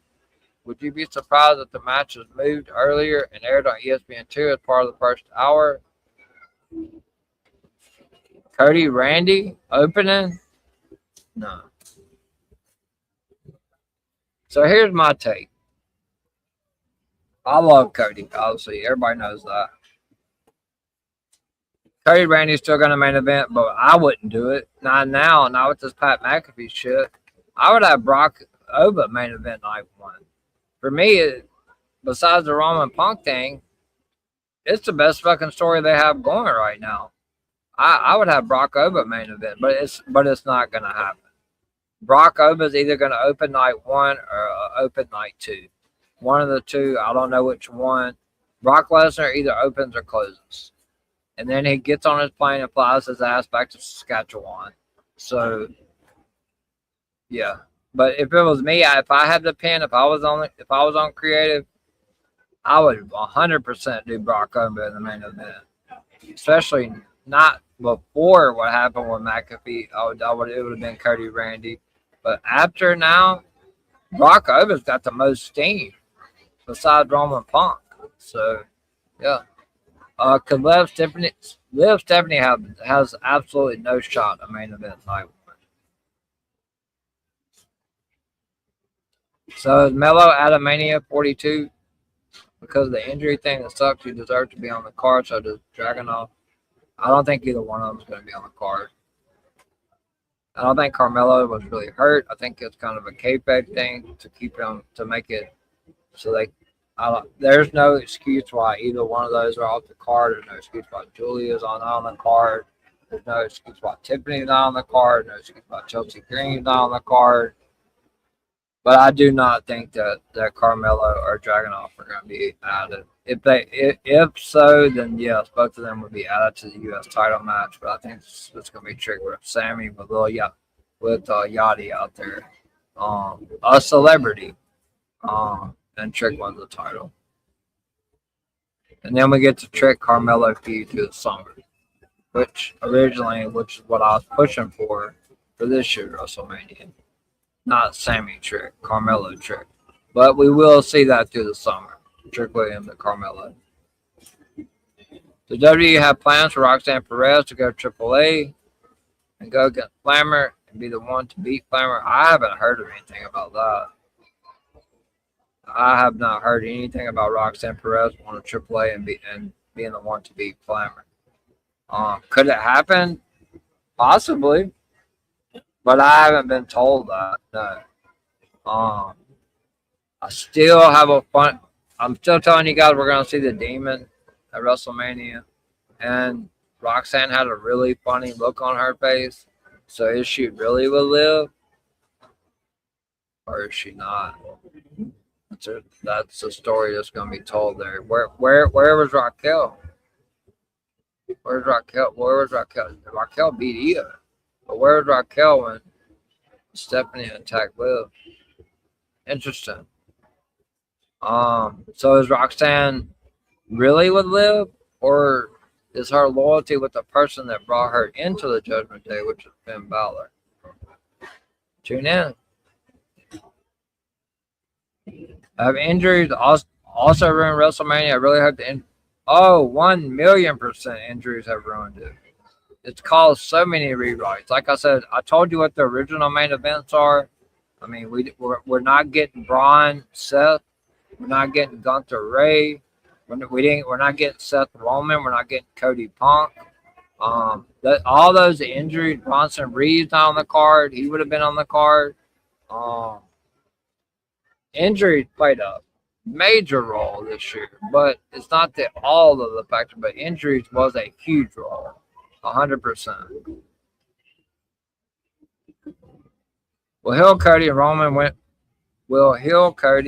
and Roman win the title, save main event creative, and make it good again? I know we'll never get back to Mania 40 highs, which I was at Mania 40. But still, I need heel Cody, please. I mean, TKO pushed for Roman to win the Rumble. That was another Ari call. Roman's winning the title. So, I don't know what they do with it. I guess it leads to Roman Rock. I mean, I know it leads to Roman Rock. Maybe that's going to push the ratings up.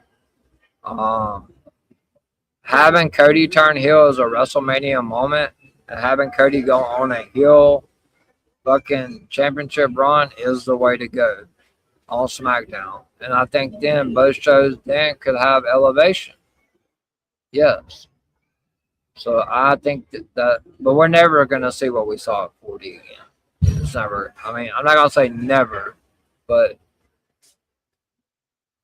not anytime soon. Is TKO still blind to know that ticket prices are still high? Maybe that's why tickets are low.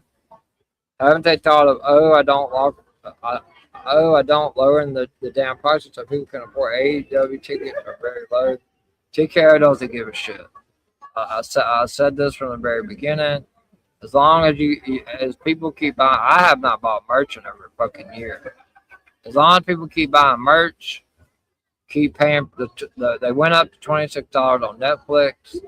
Whatever it is, $25 could be off $1. Who fucking knows? I know they went up. As long as people keep paying the $38.99 a month for ESPN Unlimited, they're not lowering ticket prices. They're just not. TKO is a money grab. That's all they give a fuck about is money. They don't care. They don't care. Until we all as fans and the community take a stand, it's never going to change. It's never going to change. With all these people wanting HBK and Taker to take over a main roster career, do they realize HBK and Taker would be meddled by TKO if they do? I don't think HBK and Taker are taking over the main roster creative. I mean, could you move Shawn over to main roster? Yeah. I mean, CM Punk has talked about wanting to move over to NXT, but I don't want Shawn Michaels out of NXT because NXT is fucking killer. They're killing it over there creatively. It'll be Brian Guerrero. Like, I don't see Shawn getting moved over there.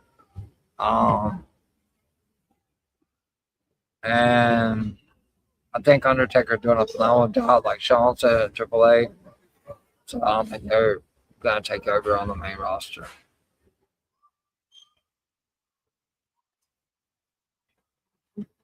WrestleMania is always known for bringing out celebs and other stars from other types of the world, but this year, wow. Yeah, because that's what TKO wants. because they think that's what brings the money in. They think that's what sells tickets. Well, for me, that's what makes me not want to watch it. So TKO do better. We're sick of the celebrities. Is Triple H's hands tied? Yes. He's the scapegoat. He doesn't like what Ari and TKO do, but has no choice. I mean, don't feel sorry for him. His creative is shit. I mean, Cody and Drew had to go to him on 2 separate occasions. Drew even said it, and I believe it was when he was on Chris Van Lee or whatever. You know, Drew said, you know, and Cody even said they pitched back at Palooza for Drew to win the title. Triple H said no. And then they went back again, and then they put the title on Drew to give him his moment so he could go in front of his home fans in Glasgow with the title. Triple H is set in his ways. He likes to play it safe. I don't feel sorry for him. He's had ample opportunity to change and get away from being predictable. Paul is what I like to call him. But yeah, his hands are tied when it comes to TKO. TKO says something needs to be done. That's what happens. Will you be happy if Hunter is gone and Brian takes over and does a better job? I will be happy when TKO stops sticking their nose in shit and having all these celebrities involved. I was happy until the Pat McAfee. I mean, I wasn't happy, but because I still felt like the WrestleMania bill was kind of shit. So, but if creative can change and we get away from having to have celebrities involved in everything, then yes, I would be happy. Could Wyatt 6 versus MFTs, the women's U.S. title match at Priest and R-Truth defending the tag titles be on the pre-show? Nope. I think those are going to happen on SmackDown before WrestleMania. USA has it in their contract with WWE that they want to have big matches. They want to have title matches. Anything, I think that the tag titles and the women U.S. title and maybe the Wyatt, if they do anything else with the Wyatt 6 and MFTs, because Uncle Howdy has the lantern back now, so I don't know why they would still continue that, which Solo said he was still going after them, so I don't understand that. That's weird as fuck.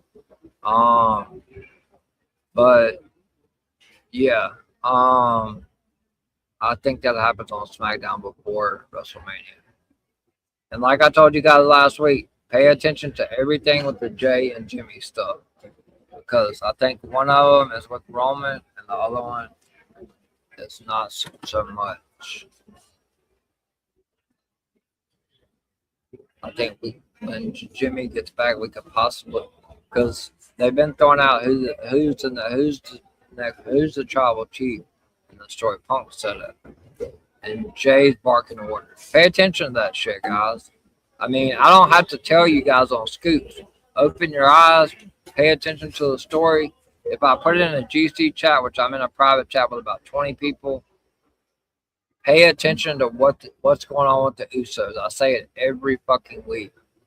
Something's going on there, and something will evolve from that. Is Ricky Sosa going to feud with Eric Young? Yes. Ricky Sosa will have a match with Eric Young. Or it's a side quest with Ricky. Is Ricky Sosa going to feud with Eric Young, or is his a side quest with Ricky Sosa?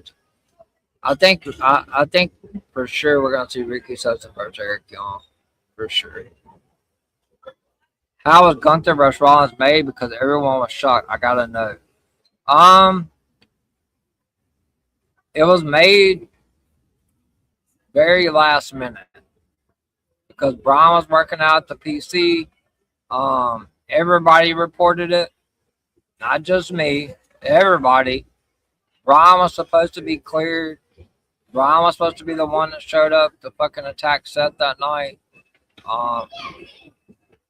I'm gonna go out on a limb and say that within a week or two, maybe at the most, because the Gunther didn't have an opponent because Ray wasn't getting cleared. Now I don't know the whole situation on Ray, but I know with the Braun situation, that was a very last minute call. They didn't want to rush him back, which I don't blame him. If he's not like 100, don't rush him back so he can get hurt again. You got plenty of time to do the Braun Seth shit, but it was thrown together like very late. Gunther Rush Rollins was thrown together very late, but they can't. It's gonna be a banger match. I don't like that they, Gunther's been off TV for 3 weeks and he just all of a sudden comes up there and chokes out Seth Rollins. But it's gonna be a banger match, and they can turn this into something with Gunther winning and saying, "Okay, I beat Seth for you, so I want Brock Lesnar in return at SummerSlam in a retirement match." That's how they can do it. With Cody saying thank you to Stephanie and that promo happened on Friday being obvious, the first major sign of Homelander heel, Cody coming. What can we see next Friday? What can we see next on Friday, or if he shows up on Raw? More of the same. Cody not giving a shit. The dark side of Cody is what you're going to see. In order to beat Randy Orton, you got to become Randy Orton, fanatic. Cody said it 3 times. They are not saying that shit for their health. WWE is the master of dropping breadcrumbs and Easter eggs. 3 times he said, in order, Stephanie McMahon said it too, 4 times. In order to beat Randy Orton, you have to become Randy Orton. Dark side Cody. I know you said during the beginning of the show, but do you have more details on how it changed from Kendall? So I asked, and it was just too soon for Kendall. She had just dropped the Evolve Championship. Kendall's going to be the ultimate face of NXT for a while. Lola's put in the work. So ultimately they went with Lola. Kendall Grace will get her moment, I believe, at NXT Stand Deliver next year. I think she beats Blake. I definitely was wrong about that. And my guy was wrong about that for sure. Because I was told that Kendall was supposed to win. But ultimately they made the right decision by putting it on Lola because she's worked her ass off.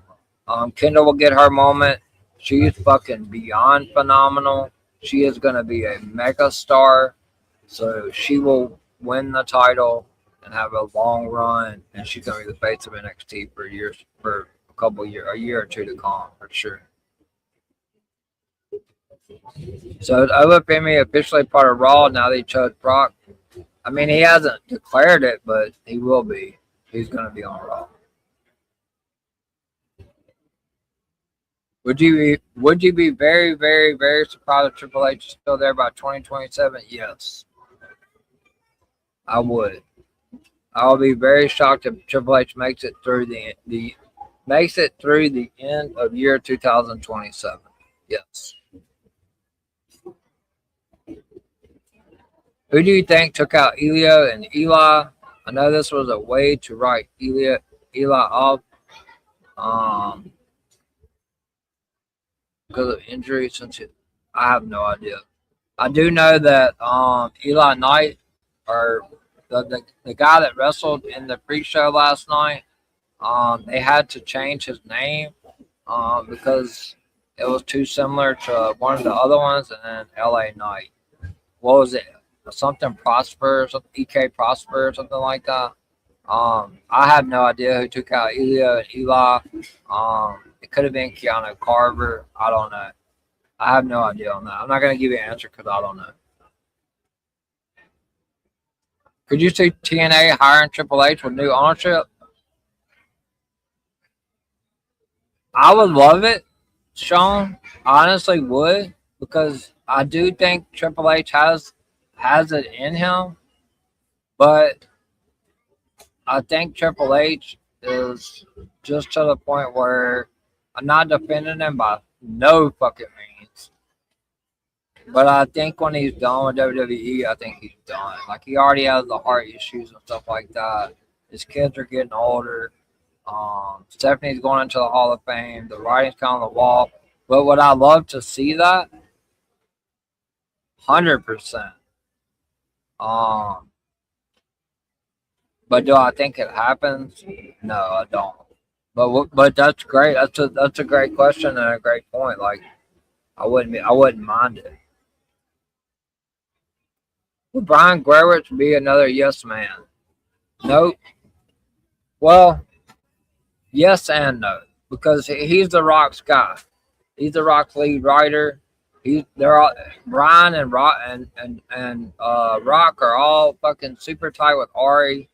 So I guess you could say yes man to a sense, but then no, in the sense that he has a very brilliant creative mind, or he wouldn't be working with the Rock. He wouldn't be the Rock's head guy. So I think Brian Guerrich could be very great at doing something creatively. I mean, he's already, been a part of some creative storylines that The Rock was a part of. But like if he's running the entire show, I think he could do great things. But ultimately, if The Rock tells him to do something, or if Ari Emanuel tells him to do something, or Nick Khan tells him to do something, that's what he's going to do. So it's kind of a yes and no answer on that. But I think he could get the job done, though. Do you think the WWE Women's U.S. title needs to have a new champion? Or yes. And it doesn't need to be Tiffany Stratton either. Sol Ruca. That's who I would put that title on. Fucking immediately. Talking about within a month or two of her coming up, she needs to win that title. That Becky elevated the Women's Intercontinental Championship, but that United States title, and Julia's phenomenal. Nothing wrong with Julia at all. I love Julia. But that title is shit. The Raw tag titles are shit. SmackDown titles are shit. Yes, they need to put that title on somebody else, and I think it needs to be somebody that gets called up, whether it's JC or whether it's Sol. One of those two needs to win the U.S. title. Where do you think Dana Luna goes since she's a free agent? AEW. I think she goes to AEW. I think Tony Khan is gonna slam that up. I think Dana Luna ends up in AEW. How long will Tony D hold the NXT title and who dethrones him? I don't have an answer for the longevity of Tony D'Angelo's title reign. This was something in the works for a little while. If I had to guess, I'm just gonna, in my opinion, because I don't know who dethrones him. I think Tony D is gonna have a long reign. I'm gonna say somebody like a Miles Bourne. And I also was told, which is just completely off the subject, but creative is like completely like Birthright lost last night. They thrown the fucking towel in. That faction is fucking shot. Like they're shot. But Tony D is gonna have a good title reign. Miles Bourne's gonna win that NXT championship eventually. Shallow Hill, that could be a possibility. I don't really know. I don't know who beats him. He's gonna have a good lengthy reign. Who do you see getting massive, grand, big entrances at WrestleMania? Roman Reigns. CM Punk is gonna have a massive entrance over Femi. Cody, Randy, just a normal. Maybe Rhea, Liv, possibly. I think they need to do a little bit more with Liv and Stephanie in these next couple of weeks to really bump that up. What's next for Joe Henry after losing the NXT title? I think that he gets a rematch with Tony D, and then I think he comes up to the main roster. That's my opinion.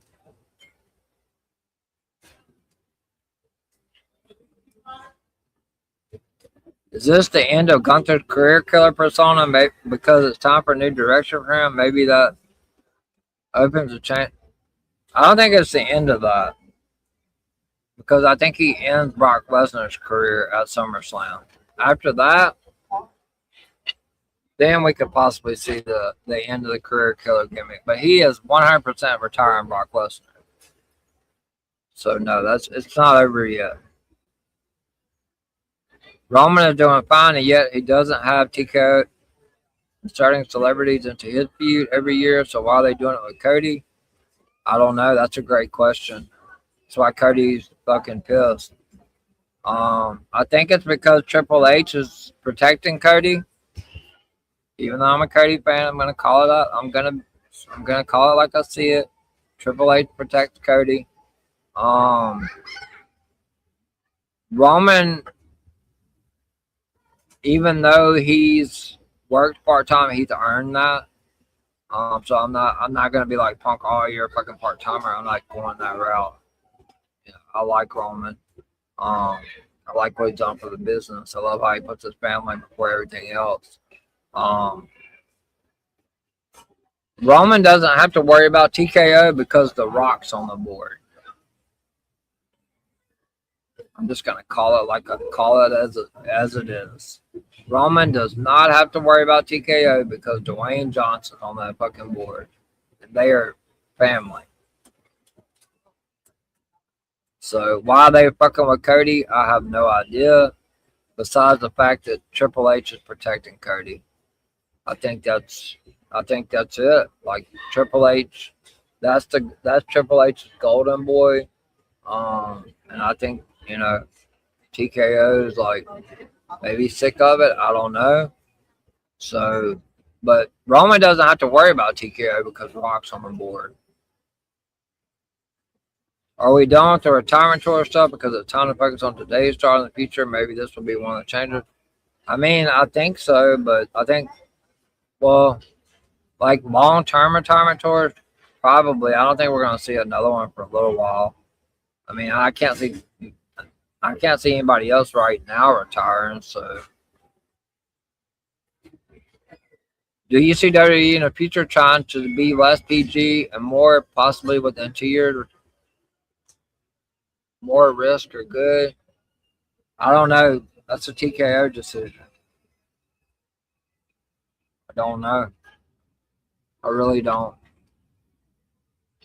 I think it's a good idea, but we could go back. We could go back towards the Attitude Era-esque. That's an extreme possibility, but that's ultimately up to TKO. And I don't get no kind of answers from TKO. I don't work for TKO. I have no idea. How will Kyrie turn on Asuka at Mania? So I feel like what's gonna happen is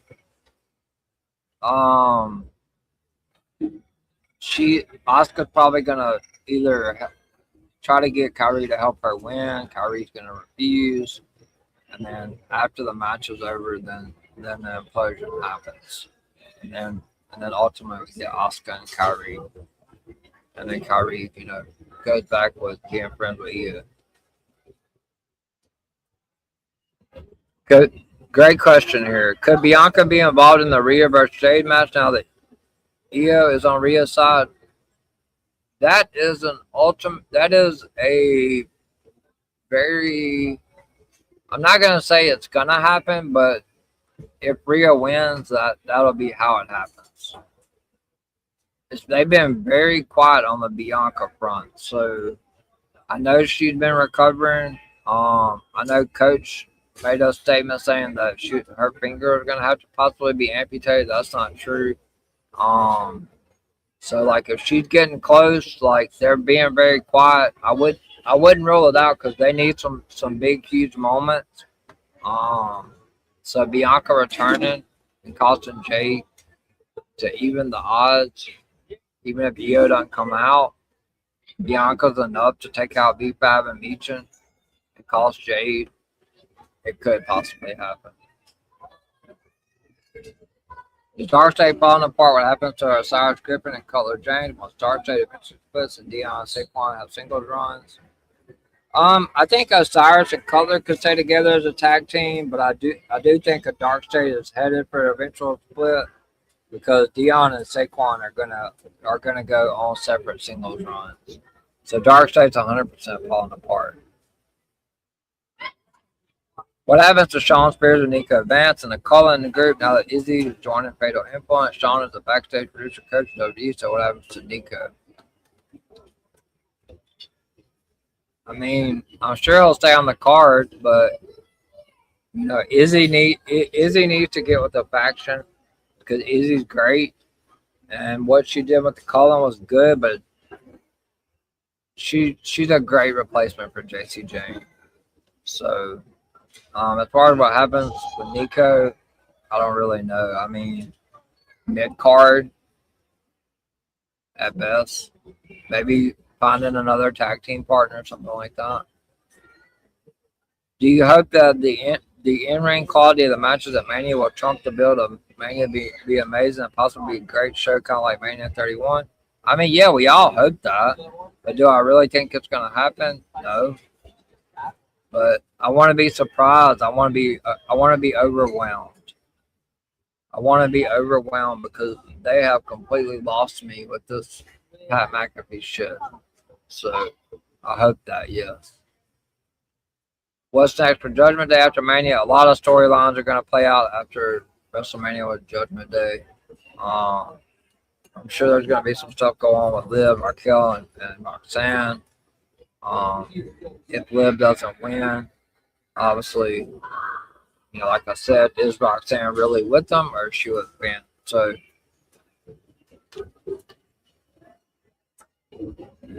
I expect a lot of storylines from Judgment Day. And I had a thought too. It just popped in my head, and I wasn't told this. But what if Roxanne leaves and sides with Finn, and because JC Jane has been talking so much about loving Liv Morgan, what if JC Jane joins with Judgment Day with Liv? I wouldn't mind it because JC Jane is fucking phenomenal in a faction. I mean, she wouldn't be the leader, but I don't know. Just throwing it out there. Fantasy booking for a minute. Excuse me. Could NXT Heatwave be on SummerSlam weekend this year to make up for Stand and Deliver not being on Mania weekend? I haven't been told anything about that. Whether they're gonna call it Heatwave or because, like I said, they like to change up the dates and stuff. It's a possibility though, but I'll try to find out more on that. Are Chelsea Gray and Tiffany Stratton forming an alliance? Tiffany turning heel again. What happens to Alba? Alba needs to be sent back to NXT. I don't know what happens to her. I think Chelsea ends up helping Tiffany win. Face Tiffany just ain't cutting it. We got to go back to heel Tiffany. So, like, I would be okay with the heel Tiffany and Chelsea together because the face Tiffany just ain't cutting it for me. Is the Hardy Boys coming back to WWE since WWE and TNA has a partnership? I don't know if they'll come back full time, but you'll definitely see them again in a WWE ring, Bobby. Will you be very surprised if somehow Triple H surprisingly turns creative around? Because I just don't see it happen. This reminds me of early 25 AEW creative with XW guys. No. I do not see Triple H turning it around. What's next for Johnny Gargano and Candice LeRae? I mean, he could do some more stuff on NXT, like Sean said. But ultimately, I think it's something's cooking there with Johnny, Candice, and Mercy and Machine Guns. Now that Johnny's got that fire back, so do you think they'll get rid of the NXT Heritage Cup? I think it's pretty much gotten rid of. Yeah. Do you think after beating Brock, Oba goes on to win King of the Ring, eventually win the belt at SummerSlam? Yes. Yes, I do. Not the SmackDown title, but the Raw title. Yes, I do. I do think Oba wins King of the Ring, and I do think if they are not fucking stupid and change shit, I do think Oba wins King of the Ring and wins the World Heavyweight Championship before he turns age 30, which will be before the end of this year, which has been reported already. He's going to win the title before age 30.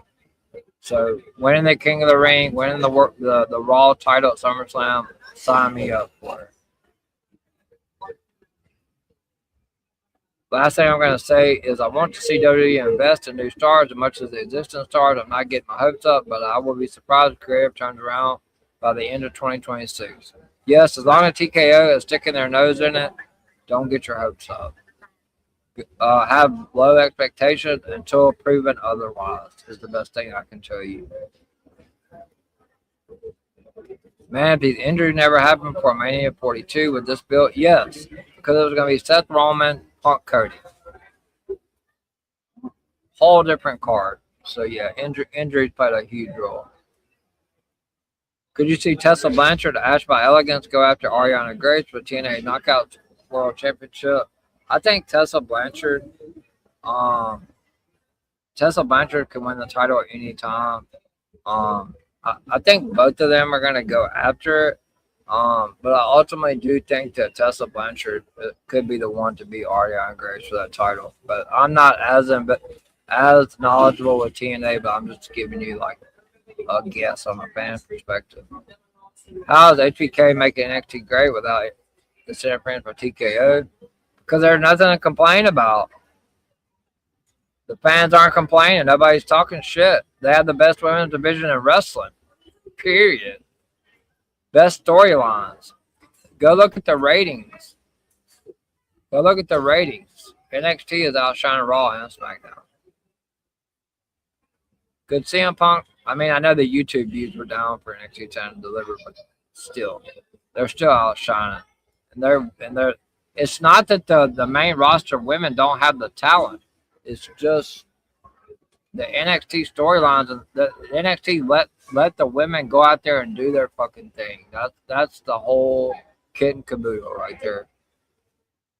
Because CM Punk bring back his old Ring of Honor theme, Mysteria Contour at the Osprey for his entrance. He brought it back at AEW Revolution. He teased it on Instagram. So, yes, it's a possibility. Very good possibility. I know you said it on the Raw earlier, but could Ricky and Ethan go to SmackDown? And if and when Joe gets caught up, move to Raw? Yes. Yep. Ricky and Ethan SmackDown. Joe, because it's Netflix, I would think we'll go to Raw. What's going on, Ben? Too good to see you. Once Bayley and Lyra win the tag titles at Mania, do you think they got to cut down on the women's tag teams and move them to the mid card?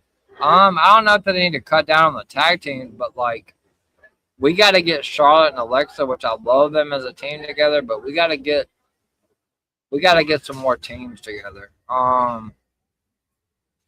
The Bella signed a 2-year deal, so obviously they're going to win the tag titles at some point. But I think Charlotte and Alexa need to go back to the singles division at some point. I don't think they're gonna cut down on them. They already are the fucking mid card. So, but yeah, they just I don't know. A title change, Bayley and Lyra makes the most sense. Full circle from last year. Bella's win it at some point. They got a 2-year contract, so they don't have to win it at WrestleMania. They can win it any time. I'm so happy for Rhea being back. I did tell you, Ben, too. I said Rhea's been having that EO clip in her hair the last 2 weeks. So we saw her on SmackDown. I told you on the last 2 SmackDown recaps that you came in and joined. I told you EO was going to be coming to the rescue. Will EK Prosper, FKA Eli Knight be a top star? Yes. Very, very, very talented. Would you be very surprised if Dana Luna shows up in WWE instead of AEW? Yeah, I would be surprised. I think she does go to AEW. Will Carmen Petrovic be moved back to NXT post-Mania and get pushed? I don't know about the push part. I'm hoping so because I love Carmen. But I definitely could see her being put in NXT. because they're gonna have to replace some people. Last thing, I gave up hoping WWE created this is my last creative question, but I really want to be surprised with creative WrestleMania, but I know it won't happen. Until they start bringing out some people and TKO's stopped intervening, I'm not gonna get my hopes up for anything. Aside from Tiffany, what other wrestlers do you think are better as heels than faces? On which brand? I don't know.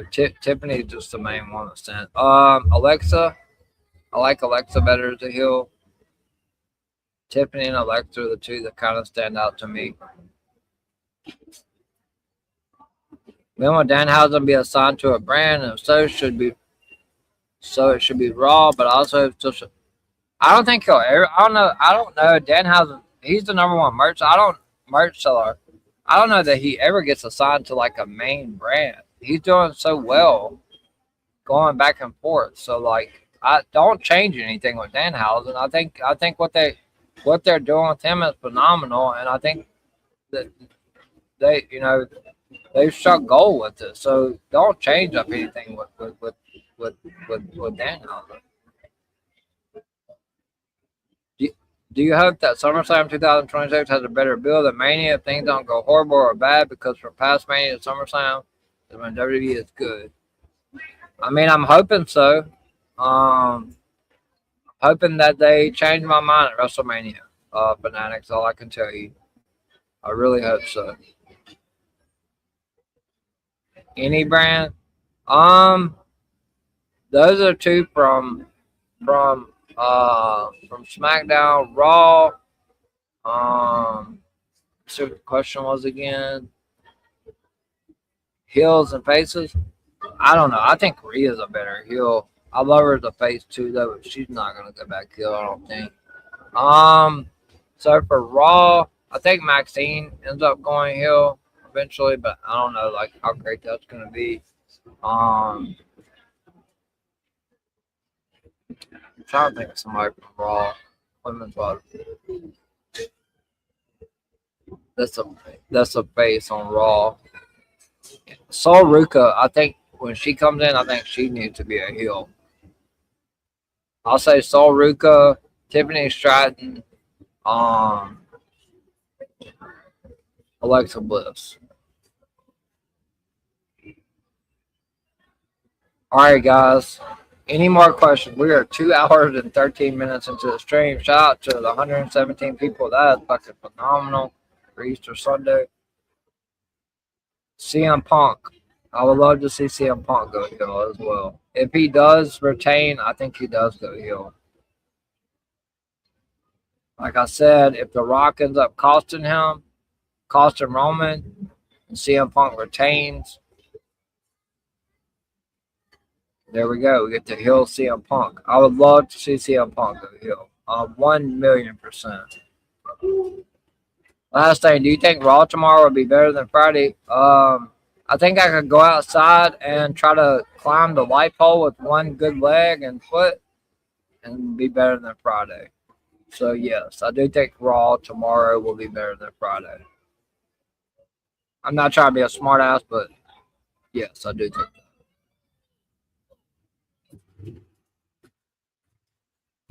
All right, any last questions, guys? Thank you so much. Shout out to DWE, the CEO, head of the table, Miami, the great, unseen Blinghausen or Bling Queen, final boss lady. Okay, we got a question, and then I'll do my shout outs. Why would Rock help Punk after the comment?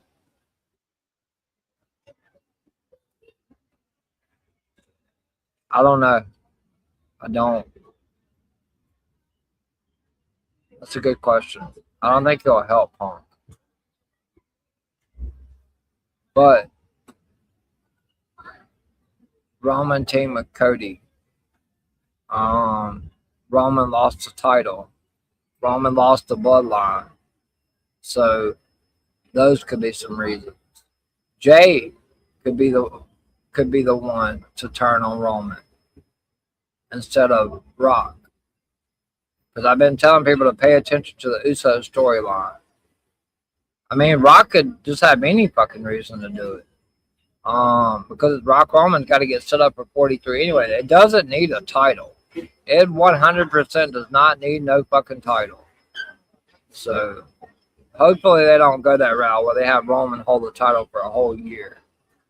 I mean, they're not doing it with Cody. Like, Cody's dropping the title like hot. Like, he just won a few weeks ago and he could possibly lose it in 2 weeks. So, but I mean, there could be variation reasons why Rock would help. It wouldn't necessarily, unless Punk is fucking team corporate with Rock. You know what I mean? Like, I don't know. I mean, there could be a lot of variation of reasons. Like, Roman lost the title to Cody. Roman lost his bloodline. You know, the bloodlines kind of all went their own fucking way. Like, there's a whole lot of reasons. Anything to set up the Rock Roman and Saudi. Sean. That's it. Thanks for watching. Let's do it again next week. All right. Appreciate that. So I'm going to get some shout outs. A lot of people in here. And I'll do my shout outs to everybody else. Oh, shit. I didn't even see this shit. Let's go on Alexis. I'm intrigued to see where this iShow Speed being involved goes into the Usos LA Knight division. It will be iShow Speed and the Vision versus LA Knight and the Usos at WrestleMania. You'll see that take place. Or the storyline will build more tomorrow because Austin Theory goes home on LA Knight. Want to say thank you for telling me about Dakota. Charlie, hope she wins the title. Have a great, happy Easter to you as well, Billy. You're welcome. Shout out to the Unseen Blinghausen of DW Podcast Scoops. She's not a big fan. She doesn't love the Scoops, but she's supportive. I love her. She's great. She's phenomenal. Always great content. I do get some stuff right. I do. I missed a couple of things from NXT, but I'm doing my best, guys. That you guys, a lot of people seem to enjoy this. I give you guys what I know and what I'm told. But shout out to Unseen Blinghausen. She's phenomenal. Great content as well as Miami on DW Radio. Make sure you guys call in if you want your voices heard. There's a perfect opportunity. That show is fucking phenomenal. So tune in Saturday for that. Every Saturday is a phenomenal show. They both of them do excellent work. So shout out to them. Shout out to Miami, the Unseen Blinghausen, Director Red, Walter Gregg, and Astro Slam Podcast. Like I said, make sure you guys tune in Wednesday because I have a special guest interview that you guys are not going to want to miss. So she's very well known. So hopefully you guys will tune in Wednesday for that 1 p.m. Eastern. So shout out to her. Shout out to Billy. Shout out to Moore. Congratulations again on winning that Classic Intercontinental Championship in the raffle. Shout out to Fanatics as always. Shout out to Bobby. Shout out to Sean as well. Good to see you. I will see you not this Wednesday coming up, but next Wednesday for the WrestleMania prediction show. So thanks for coming in. Thanks for the questions, man. Appreciate you. And definitely hit me up. I'd love to have you on a recap show. Fanatic kind of ruined my guess. It is going to be Mona Wednesday. Shout out to Talk It Up Podcast. Make sure you give them a follow on X and a subscription on YouTube, as well as After the Slam Podcast. Shout out to my boy Elliot. Always gonna have a soft spot for you. You're the first person to ever buy EVP merch. It is no longer available. The other team that I work for took it off of my link tree, so I do not have any more EVP merch. So thank you for buying the notebook and whatever else I think it was you bought. I'm hoping to get some merch made eventually one day. So thank you, Elliot. Said to anybody else, I'm leaving out. Shout out to Bentu. Always good to see you as well here. I see you pretty regularly here on the channel.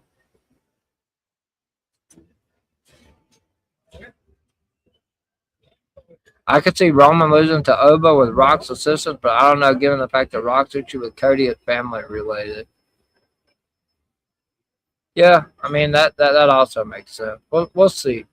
We'll see how that plays out. But it's definitely going to be Rock Roman in Saudi at 43. So, but I don't want to see Roman hold the title for a year. I would rather Roman, if he's going to win, drop the title to Oba at SummerSlam. Maybe with Rock's assistance. That could. Now the pay-per-view, the PLE in June. Well, I believe what is it? Night of Champions. I 100% don't think that happens in Saudi Arabia. But they have not canceled WrestleMania 43 as of yet. That's a whole year. Forgot one more thing. Yes, Royce Keith will debut after Mania. He will be on SmackDown. Royce Keith will be on SmackDown. I think Royce Keith, if they do an Andre the Giant, which I haven't been told if they're going to do it, but if they're going to do it with, if they're going to do an Andre the Giant Memorial Battle Royal, Royce Keith could possibly win that. But he will be started being injected into storylines and put on SmackDown. I heard it won't be a Saudi. That's not accurate. I heard Cleveland will take WrestleMania 43. I mean, Cleveland is a possible destination if it gets canceled, but it has not been canceled. That's a year away. Who reported that? Dave Meltzer. Well, I don't take it. I don't trust anything Dave Meltzer says. If it don't come from Fightful, PW Insider, Body Slam, or WrestleVotes, then I take it with a grain of salt from Meltzer. Was WrestleMania 42 tickets always going to decline moving back to Vegas? I mean, there's always the possibility of that back-to-back years. I mean, they took it away from New Orleans, but I think the same thing would have happened in New Orleans. I think it's just an issue of the prices. So yeah. Will London get a massive PLE in a few years at Wembley or Tottenham? It's been discussed, but nothing finalized. Where do you get your scoops? So I have an inside guy. I've been friends with them for about a year now. He works on the inside with WWE. I can't release his name, obviously, because I don't want him to lose his job, but I get my information from someone that works at WWE. Or works through WWE. I'm sorry, not at WWE, but through WWE. And knows what's going on with creative. Who do you think Royce Keith's first few will be? No clue. I have no idea. I'm a big fan. We'll talk it up. Miami is awesome. Yes, Miami is incredible. They do an incredible job on Talk It Up. And I'm glad you were able to tune in to the EVP show. Congrats again on winning that Intercontinental Championship belt. Yes, Talk It Up is amazing. And DW Radio is also is the show to watch on Saturdays as well. So you're telling me there's a MLE in WWE? What's a MLE? A mole. Oh, there's several moles in WWE. Several moles in WWE. 100%.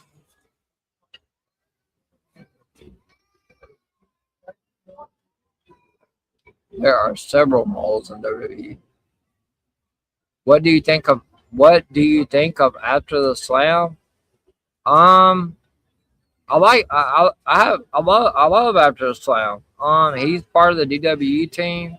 I shout him out on every single podcast. He's the one that put on that Intercontinental Championship raffle. He does excellent content.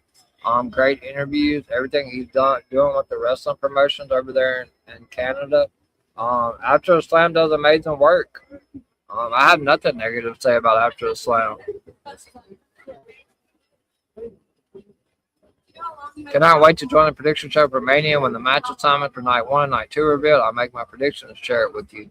Are you going to be doing that through the comments? So what you can do, Fanatic, is you can show up to the stream on the prediction show, and when we're predicting the show, you can put the unless you're going to come on camera, I don't know, it's up to you. If not, you can do what Raymond did for Stand and Deliver. When I announce the matches, you can put your prediction in the comments. Either way, follow me, whether you want to come on camera or you want to do it in the comments. Is Royce going to be a face or a heel? He's 100% going to be a face because simple reason that he went on Stephanie McMahon's podcast with the whole story of, the rough upbringing and stuff like that. I just can't possibly see him being brought in as a heel. Now, could they change that? Yes, but last I was told, he will be a face on SmackDown. Let's go do DWE 100%. Could Zarya go after the women's North American title? She could.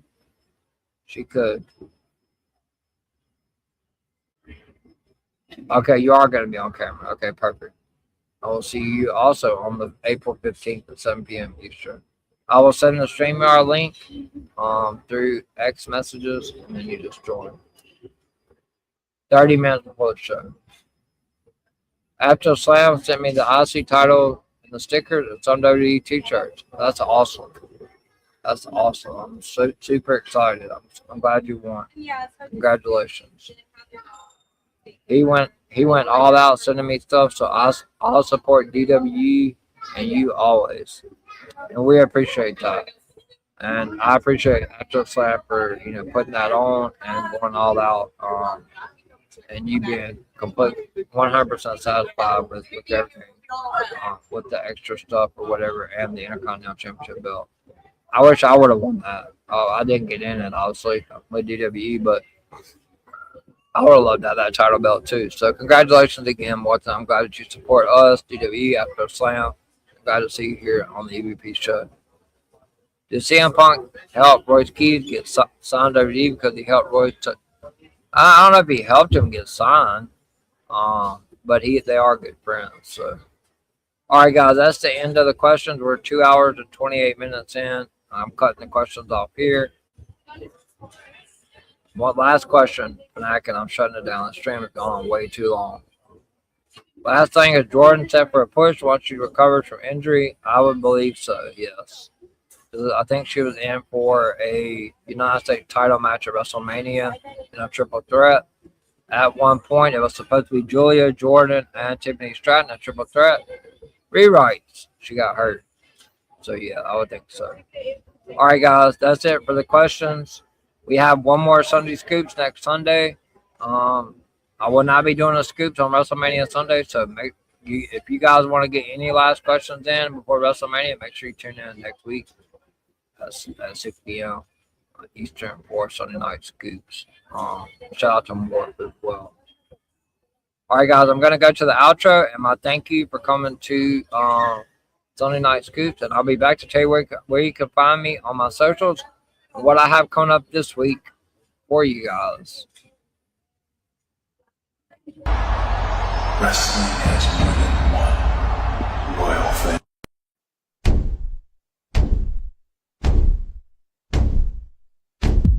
There are a lot of podcasts out there, but only one with this kind of energy. Welcome to EVP Show Recap Prediction Sports. Let go. Show Recap Prediction Sports. In one podcast. Welcome to EVP Show Recap Prediction Sports. Let go.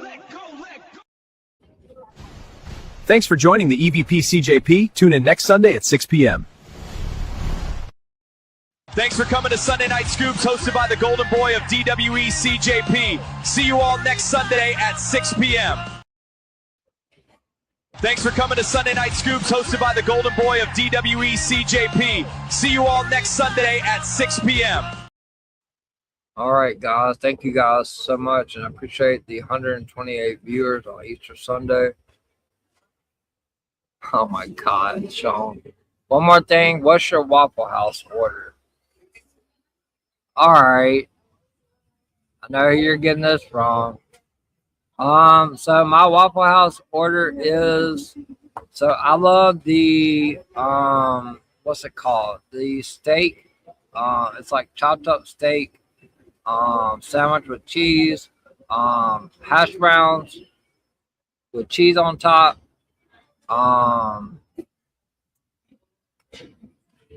So the steak sandwich, the hash browns with cheese on top, and then scrambled eggs. Scrambled eggs is a must with cheese on top. Those are my 3 tops at Waffle House. Thank you, Malcolm Muscle. Shout out to Malcolm Muscle for that. All right, guys. So thank you so much again for tuning in to episode 16 of Sunday Night Scoop, the EVP. As far as where you can find me on my socials, it is scrolling across the bottom of the screen.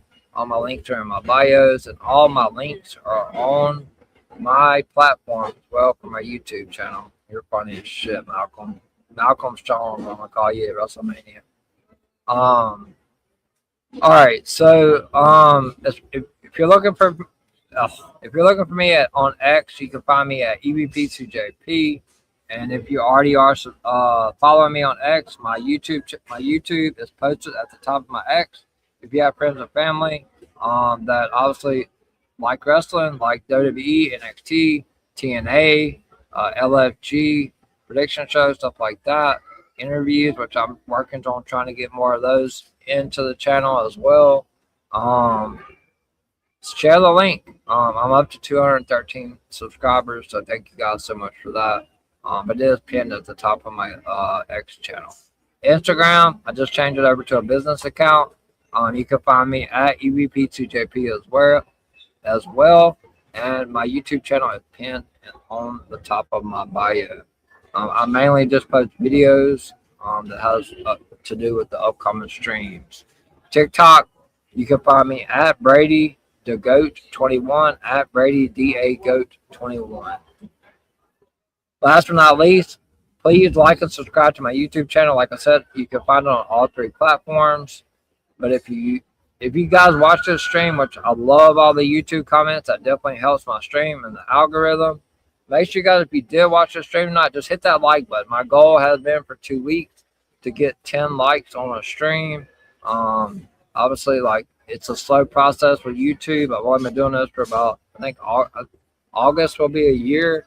But I took a 2 months off, so not really a year. I'm not even really 6 full months in. But you guys just give me a like on the stream. Try to help me get to the 10 like mark. That's my next goal, is to get to 10 likes on the stream.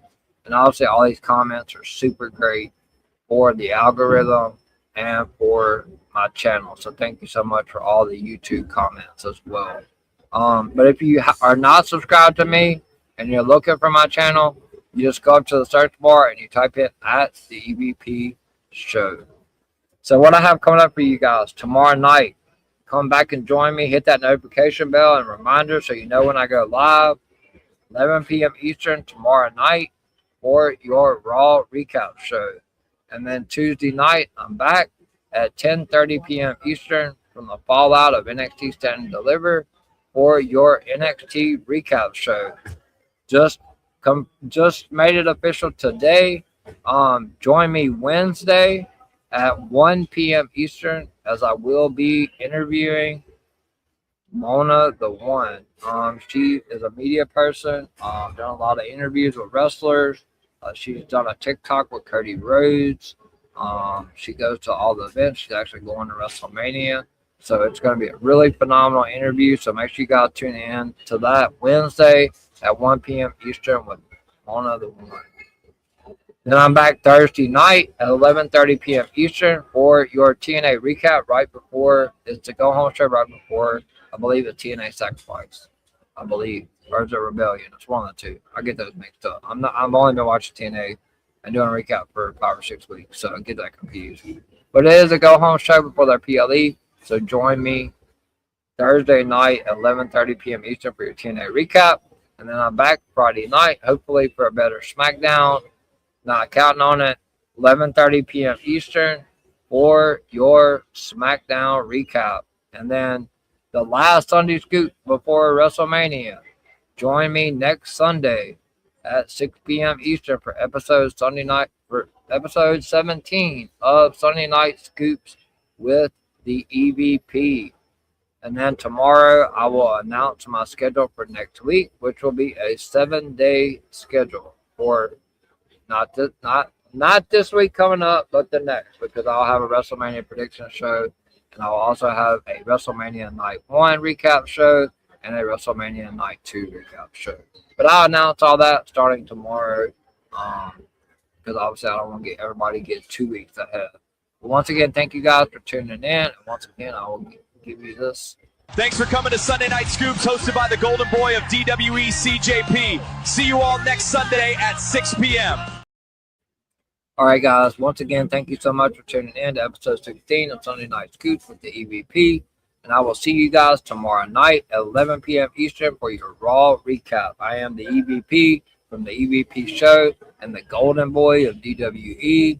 And DWE is where you need to be. Good night, everyone. Happy Easter. And I will see you guys tomorrow night at 11 p.m. Eastern for the Raw recap.